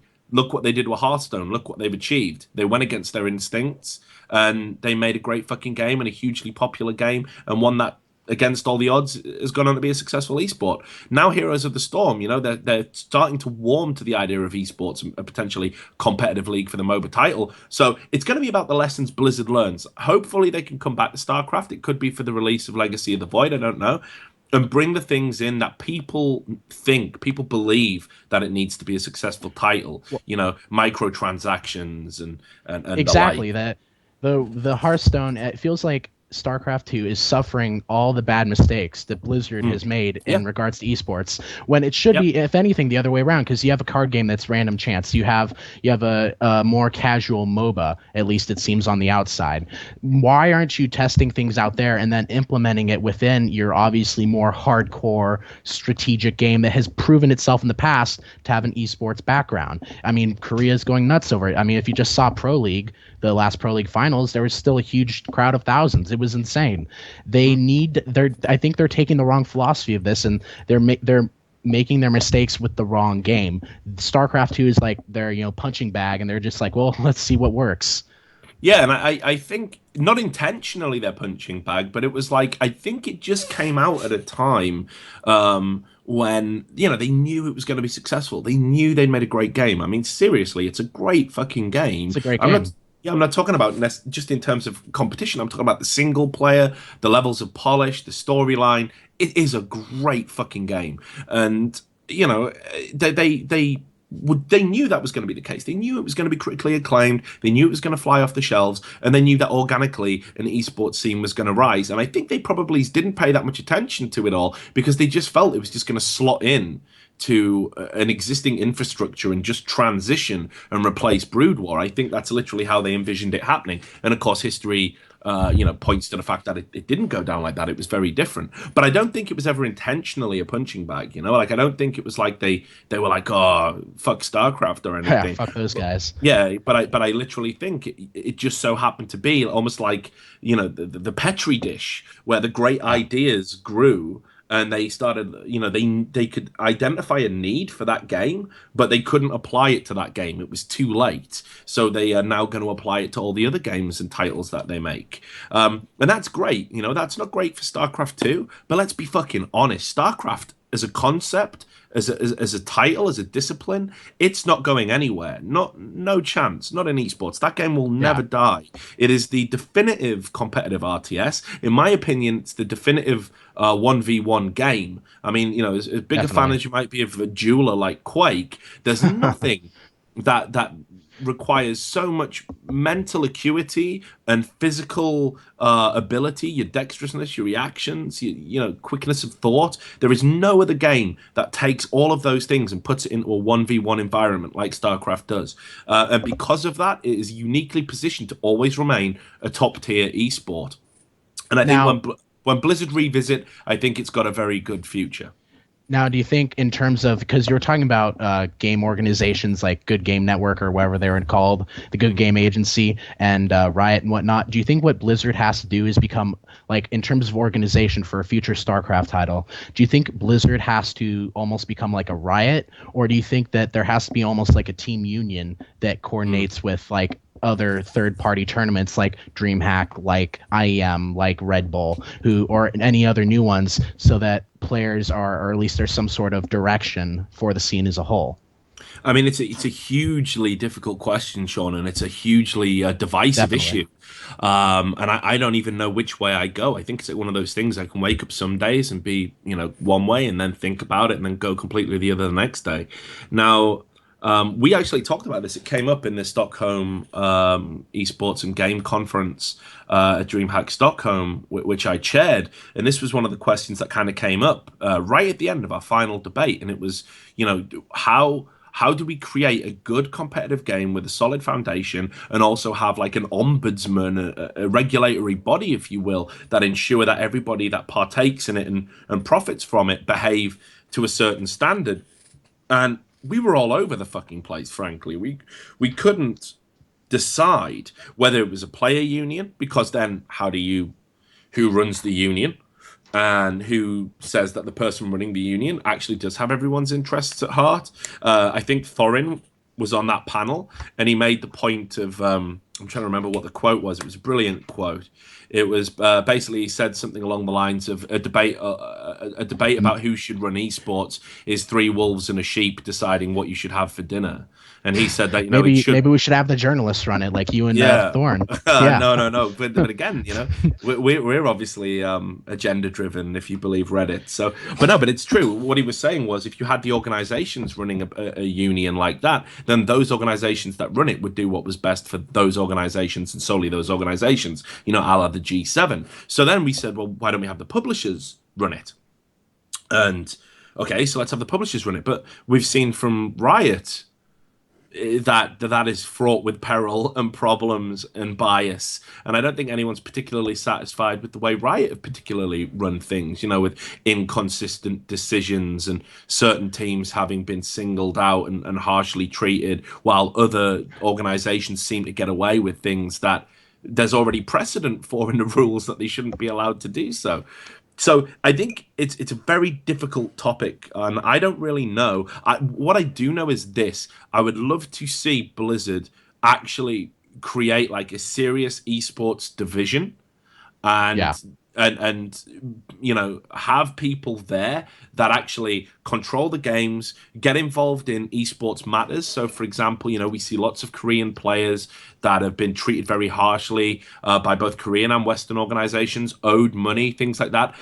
I'd like to see, exactly, Deer was at the forefront of my thinking there. I'd like to see someone from Blizzard come out and say, well, look, this player gets what he's due, and we need to be happy as an arbitrary body that this is all been done properly and correct, or your organization doesn't compete in any Blizzard game tournaments ever again. You're out of WCS. You'll never enter another player. Well, one thing though is maybe because if you look at like physical sports, and you know, you look at, as I see you're wearing the Raiders jersey, I feel your pain right now. Trust me, I'm from California. I felt your pain for over a decade. Okay, so for the MLB, for football, for American football, the right and proper football, you have no one owns the game. No one owns the game of football. No one owns the game of baseball. You have an organization like the Players Union, and then you have the NFL and the MLB as an organization that runs the league.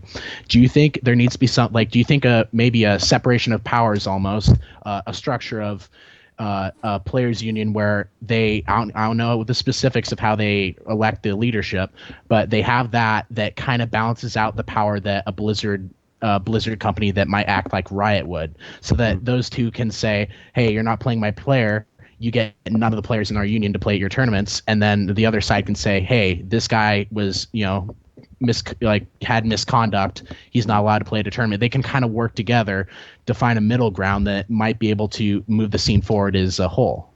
It's again, it's so difficult because who's going to sign off on something that convoluted?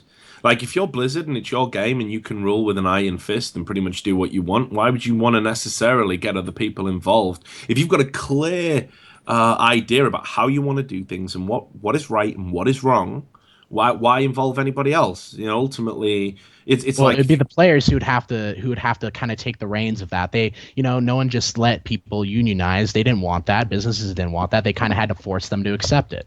Well, yeah, but then again, you've got the problem of look, players can often be, all due respect to them, fools to themselves. They can, they can make decisions in the short term that absolutely fuck them up in the long term. They're just as capable of greed and lack of foresight and everything else, like any human is. And when they operate as a singular entity rather than a collective, where there is no consensus, I think, if you were to take just 2 or 3 players and then sort of have them try and represent all players' interests, I don't think you could. I don't think they would necessarily have the scope. There's some incredibly intelligent, articulate, and very worldly players, but I think a lot of players actually, they have to concentrate so much on what it is to be a player and so much on practicing that they can't think about politics or a bigger picture about what it all means. And there's a very limited few players that actually look out and see them commenting about things that are happening in the industry and think, yeah, you've got a grasp of all of the facts. I mean, I could probably count them on certainly 2 hands. So I don't necessarily think players obviously need to be involved in any form of union process, because ultimately it's their rights that you need to protect. I feel, for all that sounds like I'm not an advocate of player rights, I absolutely am. More often than not, in all of this, in this structure of esports, it's the players that suffer. It's the players that get exploited. Here's my idea.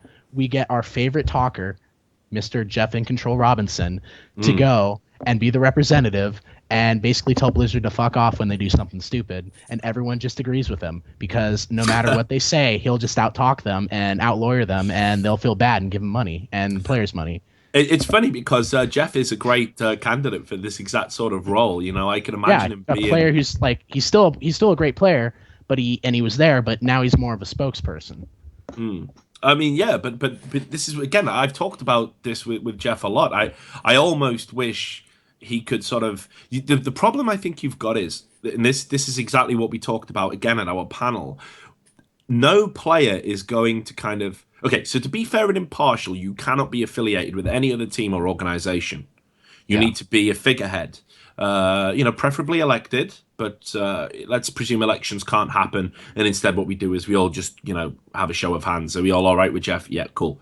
Right. So he's associated with EG. And while he is, and there's always going to be a potential accusation of bias. So he would need to step out from that. Now, that's not fair on Jeff, because he would surrender so much money. I think you would also need to perhaps not be an active player. I think you would need sort of full focus on being the player spokesperson. And this is what I mean.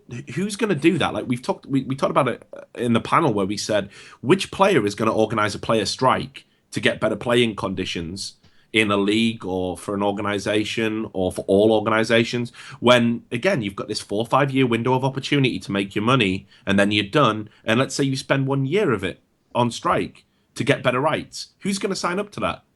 Who's going to say, yeah, you know what, 1 year of my 5 years of earnings, fuck it, yeah, I'm in? Well, no it might be that like this happens once or twice, but it gets to a certain point where, like, certain players cross the picket line, to say, where they might be forced to do that. But you still have the future to look forward to in terms of the industry as a whole. Like, let's say this generation of players does it, and it improves conditions so much that it's not necessary for the next few generations. So overall, it's beneficial for the scene and players as a whole. It promotes more people towards going towards professionalism in terms of the scene, because they have the backup, they have the money, they know they have a fail safe that they can go to.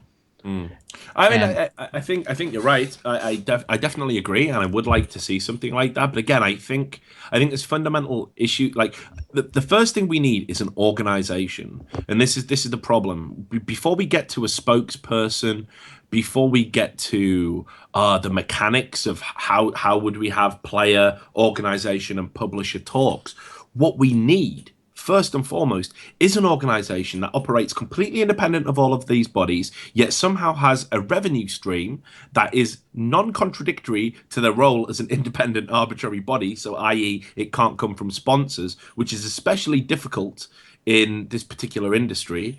So again, yeah, the only way it would really work, I think, would be if everybody who wanted the help of the union paid union fees. You pay your dues, you pay your subs. It's not quite enough money there yet, though. Yeah, and then if you want to hire a lawyer who specializes in contract disputes and has a working knowledge of esports, of which there's probably like 3 people on the planet that qualify, you're talking minimum $300 per hour for that sort of service. So. And then we would have the issue of, well, if a player wanted to have if he were a union member, if a player had a contract in front of him and didn't understand it and he wanted to hire a lawyer to go for it and he's paid his fees, is he entitled to that? Because it's going to cost $300 just to get the guy go, yeah, it's fucking standard, sign it. So there would be all these problems that you would need to work out. So we need an organization first, and then we need to put people in that organization that have credibility. So it would need to be founded by someone that has the credibility and the non-bias and unlimited money to begin with. And this is why it becomes hyper unrealistic to think it's going to happen anytime soon. I can see this very complicated subject, so I'll just leave this off with one last word. Sure. I vote as a possible idea, get Total Biscuit and all his dirty YouTube money so he has enough money to be a head of an organization and not have to worry about making more, and Jeff and Control Robinson and all his dirty roleplay money, and then perhaps yourself or someone else who might be a journalist to represent that viewpoint, and then just represent the players as a whole. That's all I'm saying. Who knows? Maybe it could work. Well, okay, so just before you head off, Sean, they tried to do something similar. There was a UK organization called UKeSA. And basically what UKeSA did was they were the UK Esports Association. And one day they just decided, they ran leagues, they ran ladders and tournaments. And one day they just decided, we're going to declare ourselves to be the UK Esports Association. Nobody had approved it. Nobody agreed. They didn't tell anybody. They just edited their Wikipedia page and started reaching out to sponsors and businesses saying, yeah, we govern the whole of UK esports. And everyone was like, say what? When did that happen? And I actually got elected. They had elections for council members. And they had a council of people who had to preside over it. And I got elected. Should I call you councilman now? Maybe. Councilman Lewis. Thank you. But yeah, no. Tell your mom. She was so proud of me that day. It probably is my greatest achievement today, actually. But yeah, so I got elected. I won a popularity contest. I mean, fucking imagine that, right? But it was like me, it was Odie, a guy who runs all of FIFA called Dave Witzer, a couple of other people, and we were there to kind of make sure that this organization didn't fucking do anything that was bullshit. Guess what happened? The organization did the absolute biggest load of bullshit. It ran a shoddy tournament that people had to pay to attend, and then they didn't even finish it off, and then no one got their prize money, and the organization declared bankruptcy, and they disappeared and scuttled off back into the shadows that they came from. So even with a council in place of people who want to do well, all I could do at the end of it was come out and say, told you. And what good did that achieve other than, to add to the fucking great saga of Richard Lewis esports cyber Jesus. So I don't know, man. It's such a complicated issue, and I think we're so far away from a resolution, but I absolutely agree that it's definitely a necessary thing that we need at some point if esports is to evolve and achieve its full potential. Okay, thanks for having me on again, and Hey, I'm sure Sean. I'll have something in the future to ask you and bitch about and moan about and ask for your opinion on. I certainly hope so, Sean. It was great to hear again from another caller from the glory days of the first series, and I definitely hope to hear Yeah. again from you in future, man. Okay, have a good day. Yeah, you too, brother. Take care. So there we go. That was Sean Cosley. Love him, man. Another guy, just on point. First, we started talking about region locking and what it meant for StarCraft. Then we had a bit of a ramble talking about, unionization. How would it all work? And then we ended with one of my favorite anecdotes about esports, the one I love to tell, the great UKeSA organization and how they just edited Wikipedia and became the governing body of the whole of UK esports. Go figure. It was that easy. I might get a Wikipedia page tonight and declare myself next in line to the throne. Anyway, Sam, I think we're ready for the last call. Okay. So who have you decided? It's Behemoth, and he wants to talk about the financial model of StarCraft and if still charging €40 for the game is gonna make it sustainable for future esports. Okay, it's interesting, but I guess we'll go into it. It's good to get another StarCraft call in. So Behemoth. Oh wow, he looks like a behemoth as well. Hi there, can you hear me, Behemoth? Yeah, I can hear you. Sorry, my microphone is kinda bad, and I'm French, so my English is terrible. That's fine. Bad mic, bad English. This is gonna be. No, I'm kidding. This is Yeah, gonna yeah, be it's great. horrible. Yeah, I saw You're you. very You were big. talking. You're very big, so I don't want to insult you. I can see your picture, man. You're huge. Okay, no problem. The thing is, I heard you talking about the WCS format and how big it is for popularity of the esports scene of StarCraft right now. But I think it's kind of not the most important problem. The problem right now is nobody's playing StarCraft 2 compared to League of Legends or Dota 2. We have a very, very small player base. Why? Because I think we still have a thing of having a game you have to buy for €14 or something like that, and it's a huge wall to increase the popularity of an esports title. What do you think about that? Do you think a big esports title can still exist with this kind of monetary system, financial Okay. system? It's a great question, Behemoth, and your English is impeccable, actually. So don't feel self-conscious about that. So right. I think free to play as a model really surprised everybody. I don't think people realized that it was going to be successful from a business perspective. And League of Legends was huge in terms of proof of concept, but not exclusively. There was some other free to play games. I'm thinking, I think Combat Arms. Did incredibly well as well, which is a free-to-play FPS. A huge number of players. I'm pretty sure it's Combat Arms. It could be wrong. I'm sure the chat will correct me. But anyway, there were several free-to-play games in different genres that actually did really, really well. Now, what we should have anticipated actually in the esports industry was that free-to-play is great because it's tailor-made for esports. What does an esports need to be successful? Lots of players. Because with lots of players comes, a disparity in skill.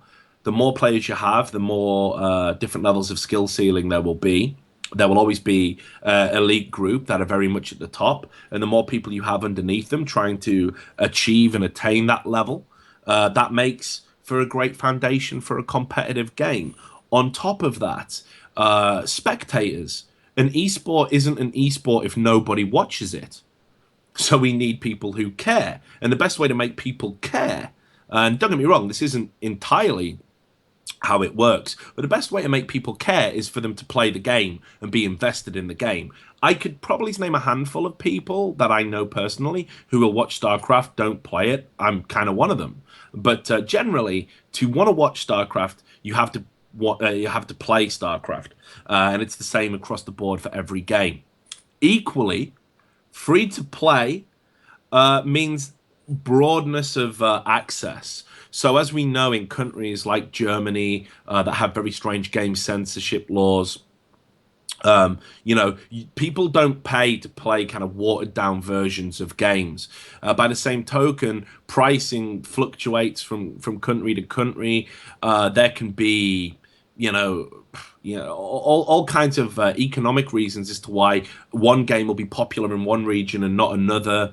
And what you do when you make it free to play, which was proven by Team Fortress 2, actually, you get this kind of very global uptake. I think I might be right in saying this, but I think Valve remarked that Team Fortress 2, when they made it free to play, became one of their most globally accessible games. Whereas Counter-Strike 1.6, which wasn't free but was still cheap, was kind of being only played in hardcore areas like the Baltics, Eastern Europe, Sweden, Germany.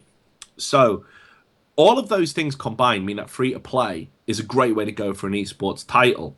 I don't know if it's the way to go for StarCraft though, because the game, I don't know, it just feels like we're kind of too far down the road. Like, one of the difficulties you would encounter if you were to make StarCraft free to play now, what about all the people who paid for it on release? What about all the people who downloaded all of the expansion packs? What about all the people who, spend that money? What can we reward them with to say, sorry that you paid for the game, but we're giving it to everyone free now?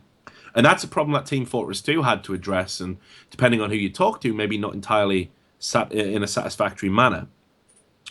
I think maybe I like what StarCraft have done recently. I don't know if you saw this, behemoth, but they recently made it so you could buy the first 2 games really, really cheap, like $14 or something. Yeah, I saw that. It was really cool. Some friends of mine started playing Yeah. StarCraft instead of League of Legends because of this reason. And I saw that. I saw lots of threads. I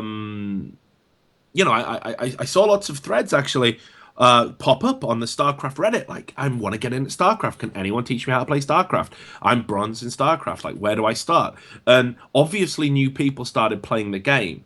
I definitely think if there was a way that you could play even just the multiplayer version free, it would probably be a step in the right direction. Like, I absolutely think Blizzard have invested so much in a beautifully polished single-player campaign, and I think that single-player campaign is absolutely worth playing for. But I think if they'd thought about it a bit more with an esports focus in mind, I think what you would do is you would release the multiplayer completely free of charge, and people would just be there in its trial and error, and then you would release the campaign packs separately as almost like a pay for DLC.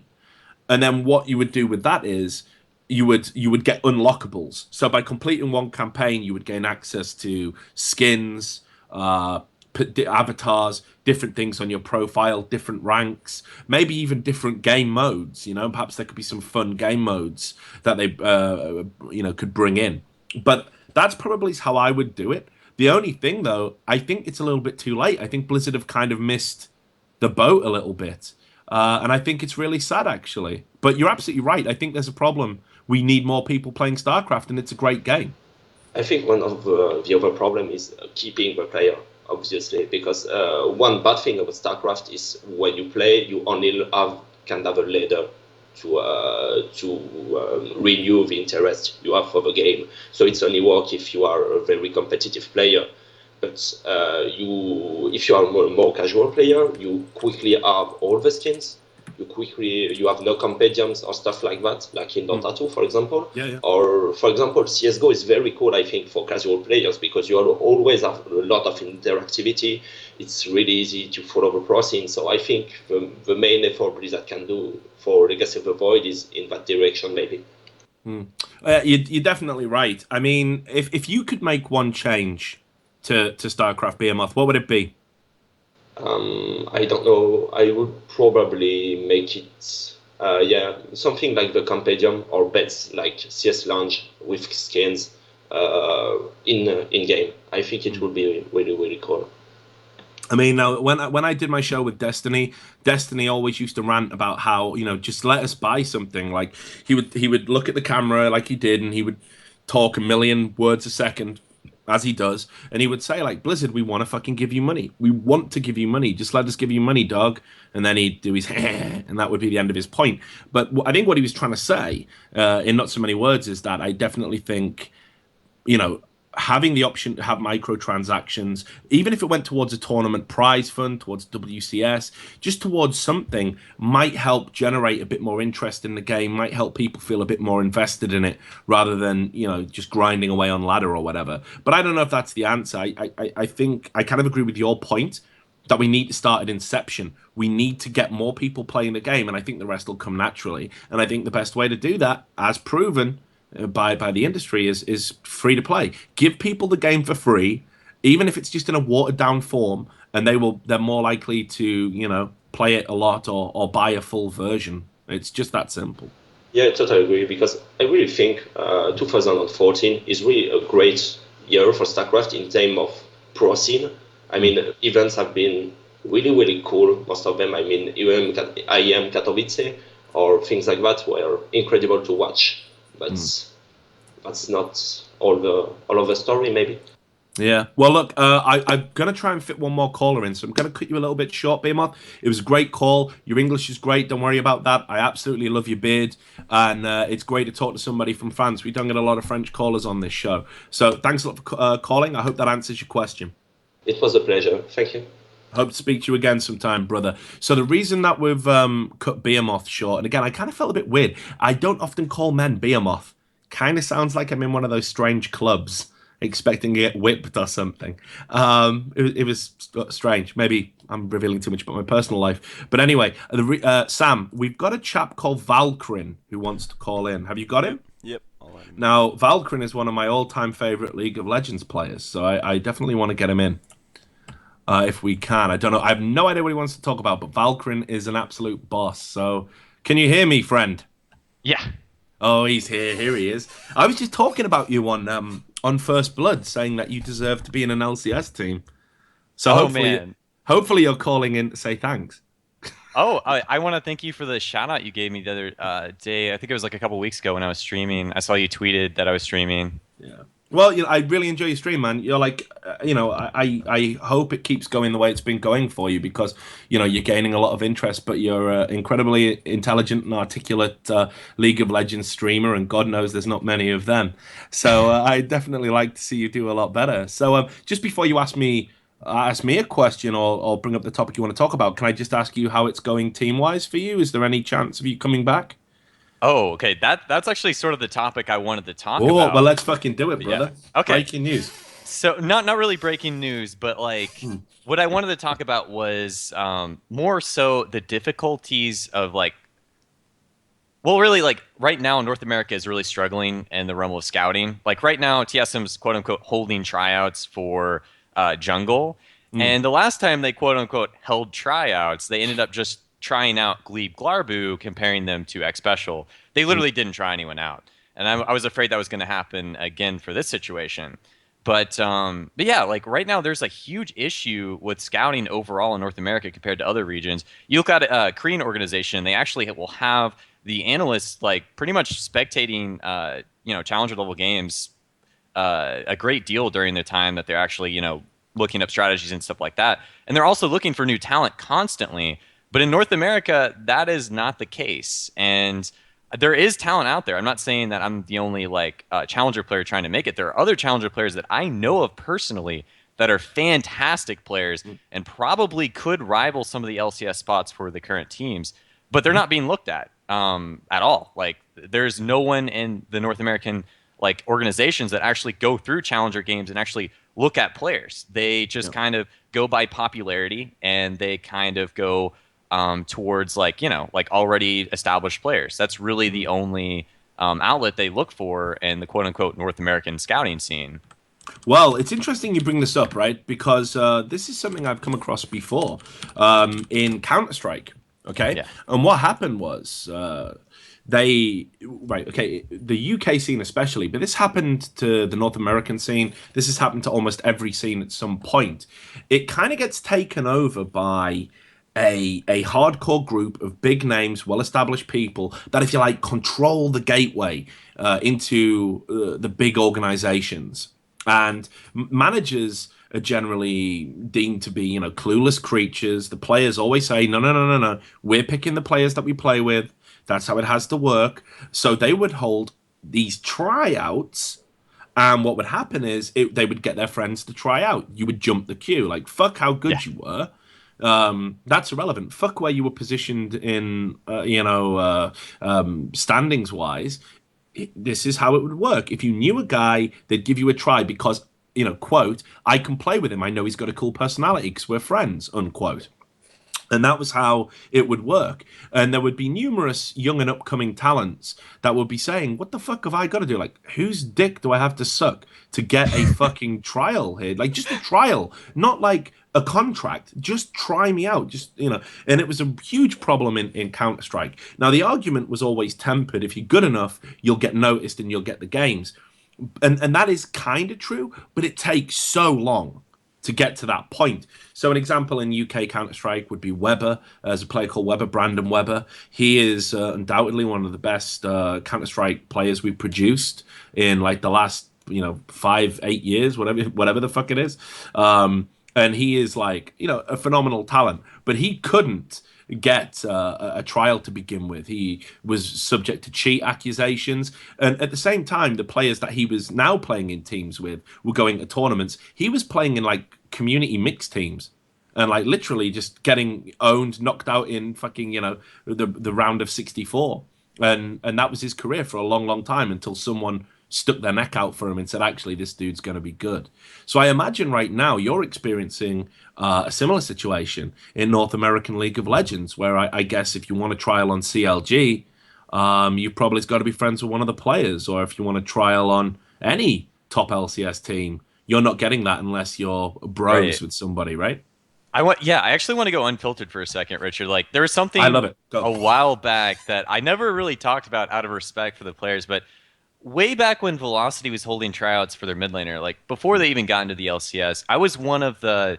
Basically what would happen was the quote-unquote tryout was you would message the manager, and everyone was doing it. Like, there were people that were like low diamond messaging the manager and stuff like that, and they tried out everyone. And the tryout process, and I'll talk about that more in the detail of how it's flawed, is when Velocity tried me out, during that point in time, all it was one game that you played with them, and I think we were played against like TSM or something. It was a game we were playing against opponents, and we were like, that was Velocity in its early stages with their old roster, and I was just playing mid lane for them, and like I remember performing like well and above like what everyone else was doing, but they basically told me after the tryout that, or actually I talked to NK Inc. after the tryout, and he was like, yeah. You like perform pretty much like the best of like the mid laners that we tried out, but like someone on the team thought that you wouldn't be a good fit because you called him out in a solo queue game. One solo queue game, I called him out because he built troll items in a game where we could have won, but it was one of those games where they just started building troll items because they thought it was lost. But I'm always pretty big on like, even if the score is like, if you have like comparable items to your opponents, you should be able to still pull off a victory in solo queue because it's solo queue. So because of like one game where I called that player out, I still don't know who it was on Velocity, but like Ink was just like, yeah, you were kind of blackballed from the start because one player didn't like you. Holy and I'm shit. just like, well, I only played one game with you guys, like, and they end up picking Vileroze, who at the time, like, I was very, very high ranked on the North American ladder. Vileroze wasn't even Diamond 1 when they picked him up. Like, yeah, there could be diamonds in the rough, like in Diamond, low Diamond, but chances are, if you're picking someone up that can't make it into Challenger, into like a team that's going for the LCS, you're gonna struggle. So when I tried out for Velocity, it was like a really, really like unfair process, and I feel like honestly, if I would have been on like Velocity instead of Vileroze, I probably would have had my career jump started a lot sooner. But like, oh god, it was thinking back on that, like it just gives me the shivers because it's just like. Well, for one thing, it would have been bad to have my name associated with Velocity with how it ended up being, like, all the way down the line. People started to, kind of regret making that decision. But, you look at CLG, and you look up the fact that Trixie was actually on CLG for a point in time. He wasn't even high. He wasn't even close to being high ranked. And he was just on the team because Link was like, hey, I used to play with this guy a long time ago. Let's play with him. And they actually took him to a LAN tournament, and... Well, we know how that went. Yeah, we sure do. So something similar happened with Sheep and Dyrus, right? Like when TSM were looking for a support, wasn't Sheep told, get fucked, you're not even in the frame? Because him and Dyrus had an argument in solo queue? Yeah. Yeah, I mean, now here's the thing. On the one hand, I've been a manager. Chemistry is vital for any team's success. But I mean, come on, man. You've got to... Let bygones be bygones. Yeah, like bygones. Exactly what I was talent. going to say. When you're in solo queue, like, okay, Richard, this is what happens when you're in solo queue. you get into this mentality where it's you versus your team versus the other team. Like, that's what it comes down to a lot of times in solo queue. It's like a survival mechanic. Like, you go into a solo queue game, you want to get your best roles so you can, quote unquote, carry that game, because in solo queue, it like creates distrust between your fellow teammates. You're not wanting to give them their preferred role because you want that role. I'm not saying that's not how I play it, but that's how a lot of other players play it.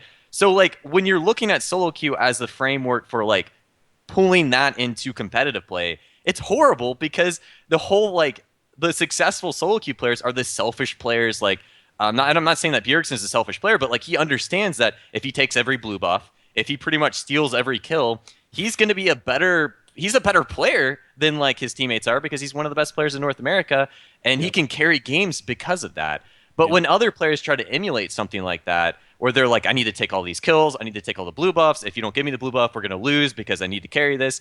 Like, when you look at that and you compare it to, like, hey, like, does this guy can we try out this guy for our team? Because when we played with him, he was selfish. But players are going to play different in a competitive scene than they would in solo queue, because they can trust their teammates, or they can work towards trusting them. But when you look at it from, like, how everything just, like, functions, where it's like you get high ranked on solo queue, then you get tried out for an LCS team, they're, like, two different things. Like, you could be, like, there are players like Link on CLG. He's, like, not even in Challenger. Like, he struggles in solo queue. Like, I watch his stream. His playstyle is not good for solo queue. It's a different playstyle you have to get into. I think he's a great player sometimes in the competitive scene, but, like, he really does struggle with, like, getting high in the ladder and solo queue, because they're two entirely different things. Yeah, I mean, look, you're right. I've said this a lot. You know, like, it's a guideline. You kind of placement in solo queue is a guideline. Team dynamic, team discipline is a very, very different thing. And this is why you see a lot of players that have multiple accounts in Challenger. It's like, yeah, they know how to play in the solo queue environment, but can they translate being number one in Challenger to any form of actual, real, tangible success in a team game? Well, no, because it's fucking different. You know that mechanically they've got all the tools they need to succeed. But when you've got to think about objectives and working collectively with four other personalities and all the, different permutations in a team game, rather than, as you say, tunneling in on, this is what I'm doing, this is how I can carry, it's a very different environment. Right. And I think it's a shame that the sins of solo queue, if you like, get passed down onto the players when they come to team opportunities. Here's another guy. I'm a big fan of V-Man. He was one of the guys that I used to watch when I first started watching League of Legends streaming, and he's a great guy. I got to meet him, and we have the odd Skype message and whatnot with each other. And I think he's a really cool guy. I do like him. He's not everyone's cup of tea. I'll add that caveat. But he's another guy who recently he was like, dude, I'm trying to get back into playing for a team. Just can't happen. What have I got to do? Like, it makes no sense to me that I'm being froze out. I've got all this experience, and I think he's a very good player still, and certainly has something to offer in a team dynamic. Can't get a break. So I don't know, man. It just seems to be to the detriment of the overall kind of North American scene. But here's my next question to you. Things like that must go on in Korea as well. I mean, like, I bet people are thinking, oh, the Koreans would never behave like this. But this must be something that's just unique to what happens in any esport when you let the players run things, right?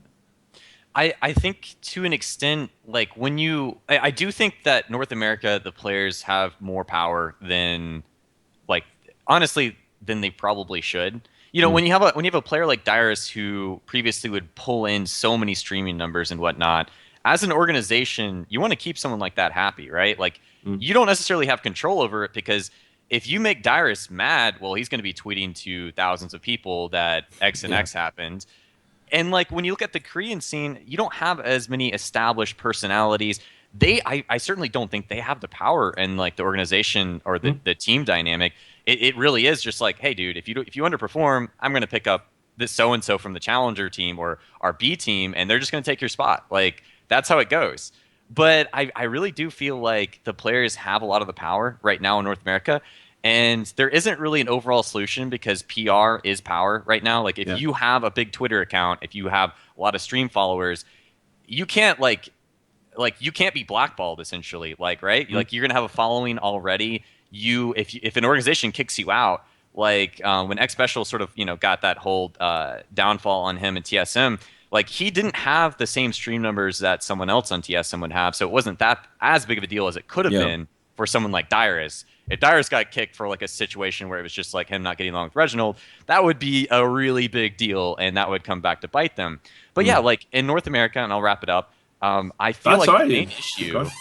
I feel like the main issue is that the players have the power when it should be in this situation for scouting, for looking for new talent and stuff like that. That should be an entirely separate thing. Like not even more so like players being blackballed, but just looking for complete fresh new talent. Like players that have never been in the scene before. Players that are just, high ranked in the ladder, but you have someone actively looking like in the Chinese and the Korean organizations, the coaches and the analysts, they are spectating games, not only for their own team's benefit of like looking for new strategies, new champions to pick up, but they are looking for fresh new talent because, I mean, for one thing, you never see like the same roster going in from the previous season to the next season, like you do see in North America and sometimes in Europe. But like, if a team doesn't win Worlds, well, that team's going to have a different roster next season if it's in Korea or China. That's just how it goes.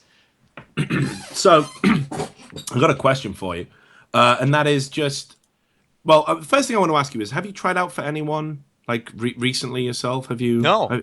Like, I'm going to be attempting to contact TSM for the tryout for the jungle, but basically no. Like, no one's like really doing tryouts. It's literally just like, they would already go for someone who's already in the LCS if they're looking for a new spot in the LCS team. I have been contacted by amateur teams, but I mean, come on. Like, here's the issue with amateur teams. Like, if you actually want to be able to challenge an LCS team, you pretty much have to get the best players that you know of in solo queue and kind of band together. Because, and even then, it's risky. And that's sort of what Daydreaming's team is and the expansion tournament and whatnot. What is it, like Nien and Nintendo? Like, pretty much kind of all the people that were previously, like, out of the LCS and, trying to make it back in. They're kind of banding together to try to do that. When in a situation like I'm in, like, I've never really been in the LCS, never really been I've had my opportunities, but I never really had that execution. Heck, the best chance I had to make it in the LCS was when on Cognitive, and I was playing in a role where I had maybe a couple weeks experience before we actually went into the LAN tournament, just playing support. Like my preferred roles before that were just mid and jungle. Like I got to rank 7 and Challenger last season when it was out of 50. Playing mid and jungle, and then I kind of got picked up for a team to play support, and I'm like, well, this is my best chance, so I went for it.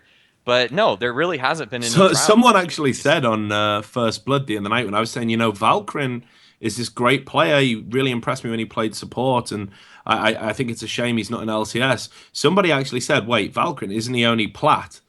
And I was like, are you fucking serious? I was like, this dude's fucking Challenger. I watched him just stream like a marathon where he got to Challenger. Like, so yeah, I think maybe this is your problem, frankly, is like... Yeah.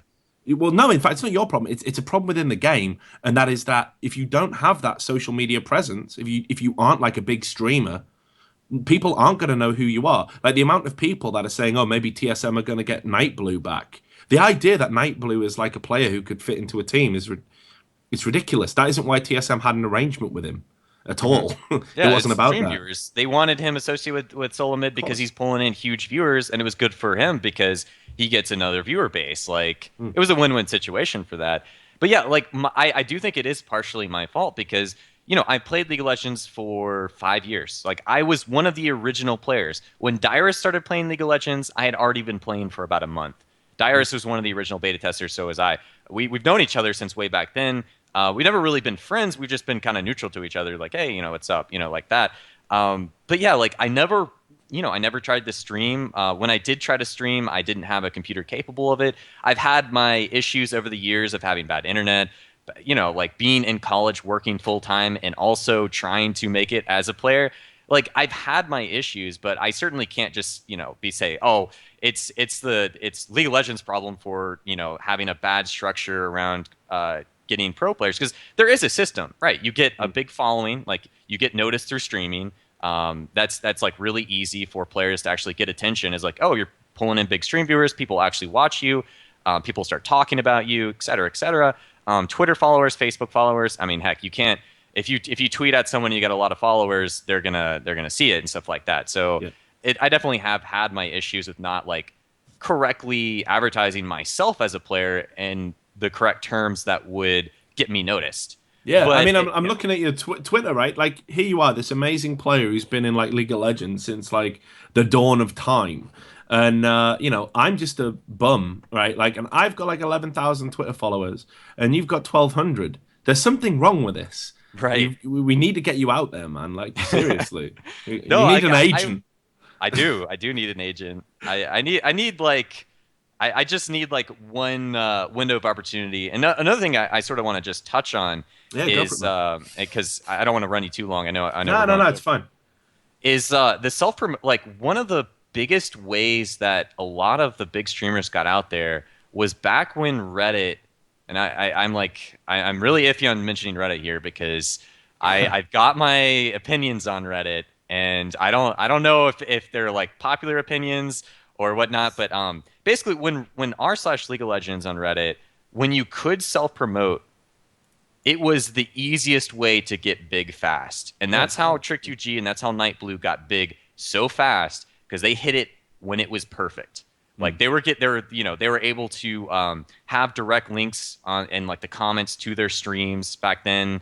Back then, people, you wouldn't have posts removed for having duplicate posts. Like someone would, not necessarily duplicate, but there'd be like 3 posts on the front page of the odd one, like from one streaming session, 3 different plays.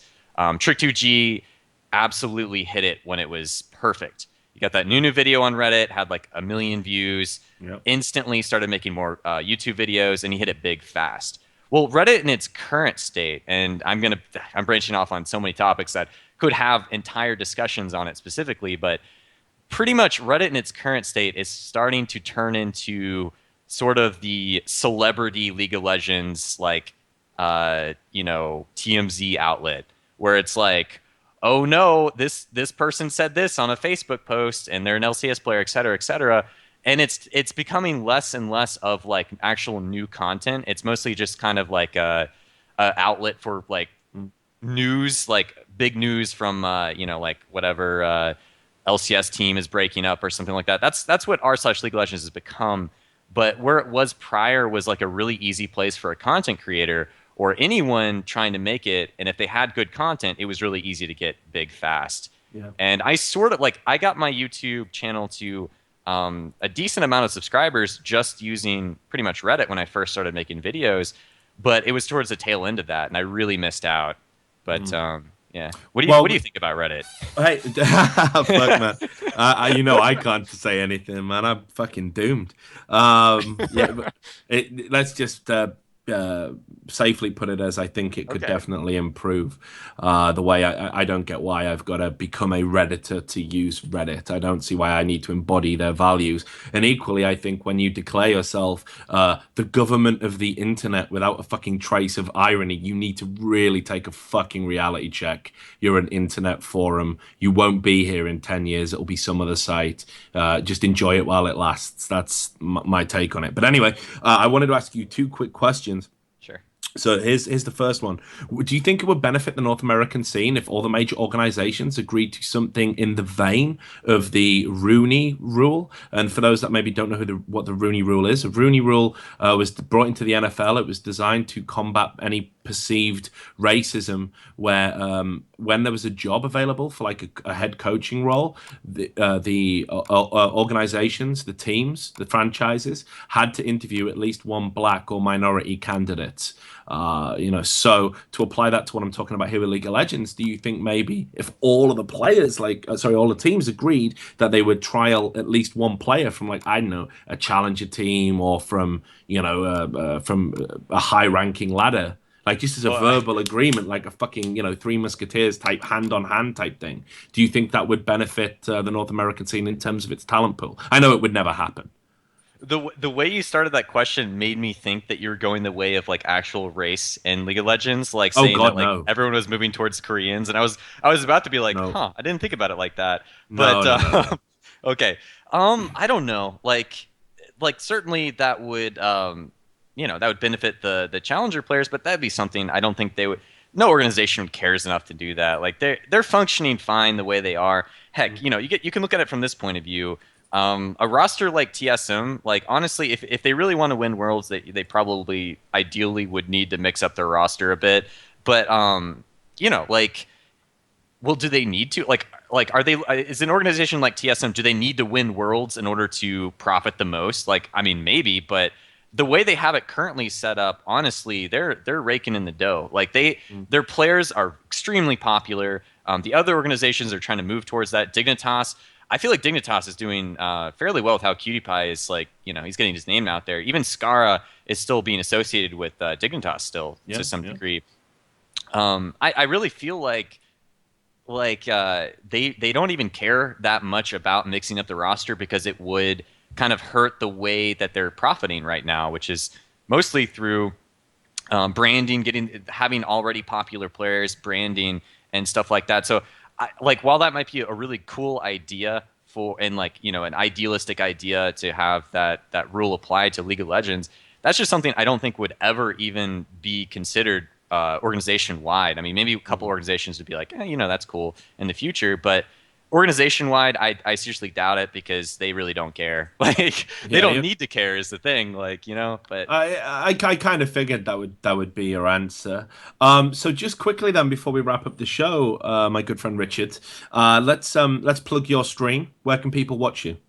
Oh, yeah, sure. Twitch.tv/Valkryn is where I stream. Obviously Twitter/Valkryn, Facebook/Valkryn. Yeah, I mean, I'm tempting to get my name out there more. My stream viewers, man, they were spiking like crazy before Worlds, but after Worlds and during Worlds, it's really difficult because all the other streamers, one thing that a lot of people don't realize is a lot of the other streamers had to change their streaming times to not compete with Worlds, which is something I had to do as well. Yeah.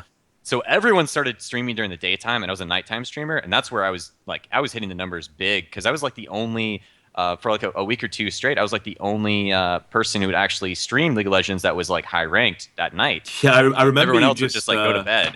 And I was like, well, this is nice. With your cat, and you'd like been up for like days or something, and you were just like, well, one of the things that stayed in my mind was like you tried to make a point, and you were tired, and you picked up your cat, and you were a bit bleary eyed, and you'd been streaming for like 18 hours or something, and you were trying to make an astute point about the game, so you picked up your cat for emphasis, and the cat farted on you.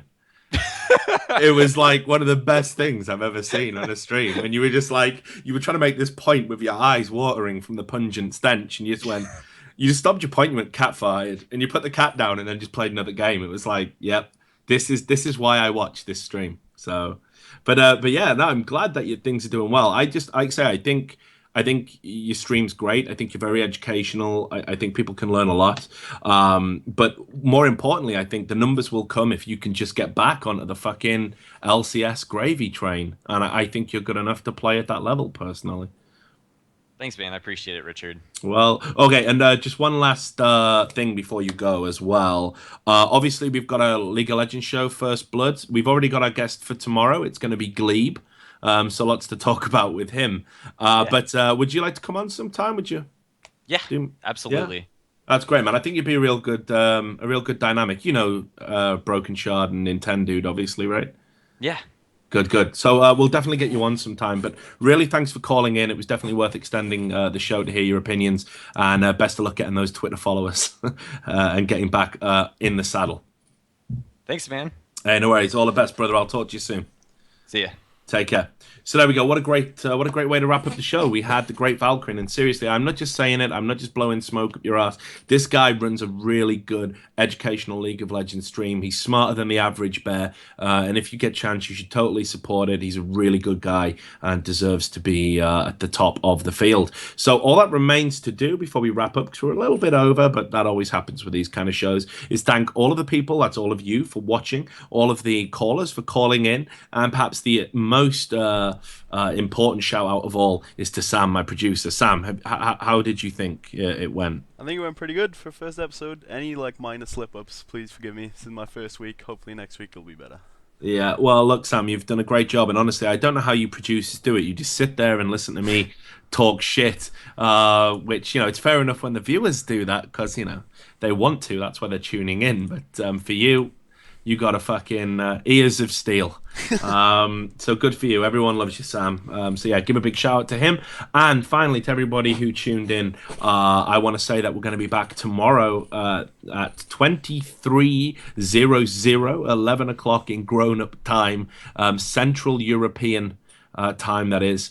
We're going to be back with First Blood. It's going to be me, Broken Shard, and Nintendo X. And as you just heard, Glebe, the former TSM support, we're going to be talking about the week in League of Legends, all the roster changes, how Worlds went. Just want to point out, I called it accurately. I said a clean sweep for Samsung White, and it would be 3-2 for Royal Club. So, maybe I do know something after all. But anyway, it's been great that you all joined in. Thanks a lot for watching. After this, I'm going to be back in about 5-10 minutes. Going to be streaming some late night Evil Within as part of my Halloween season, and going to be giving away some prizes to some of the people who have already subscribed, but we'll tell you more about that in about 10-15 minutes. Thanks for tuning in to Trash Talk. See you next week.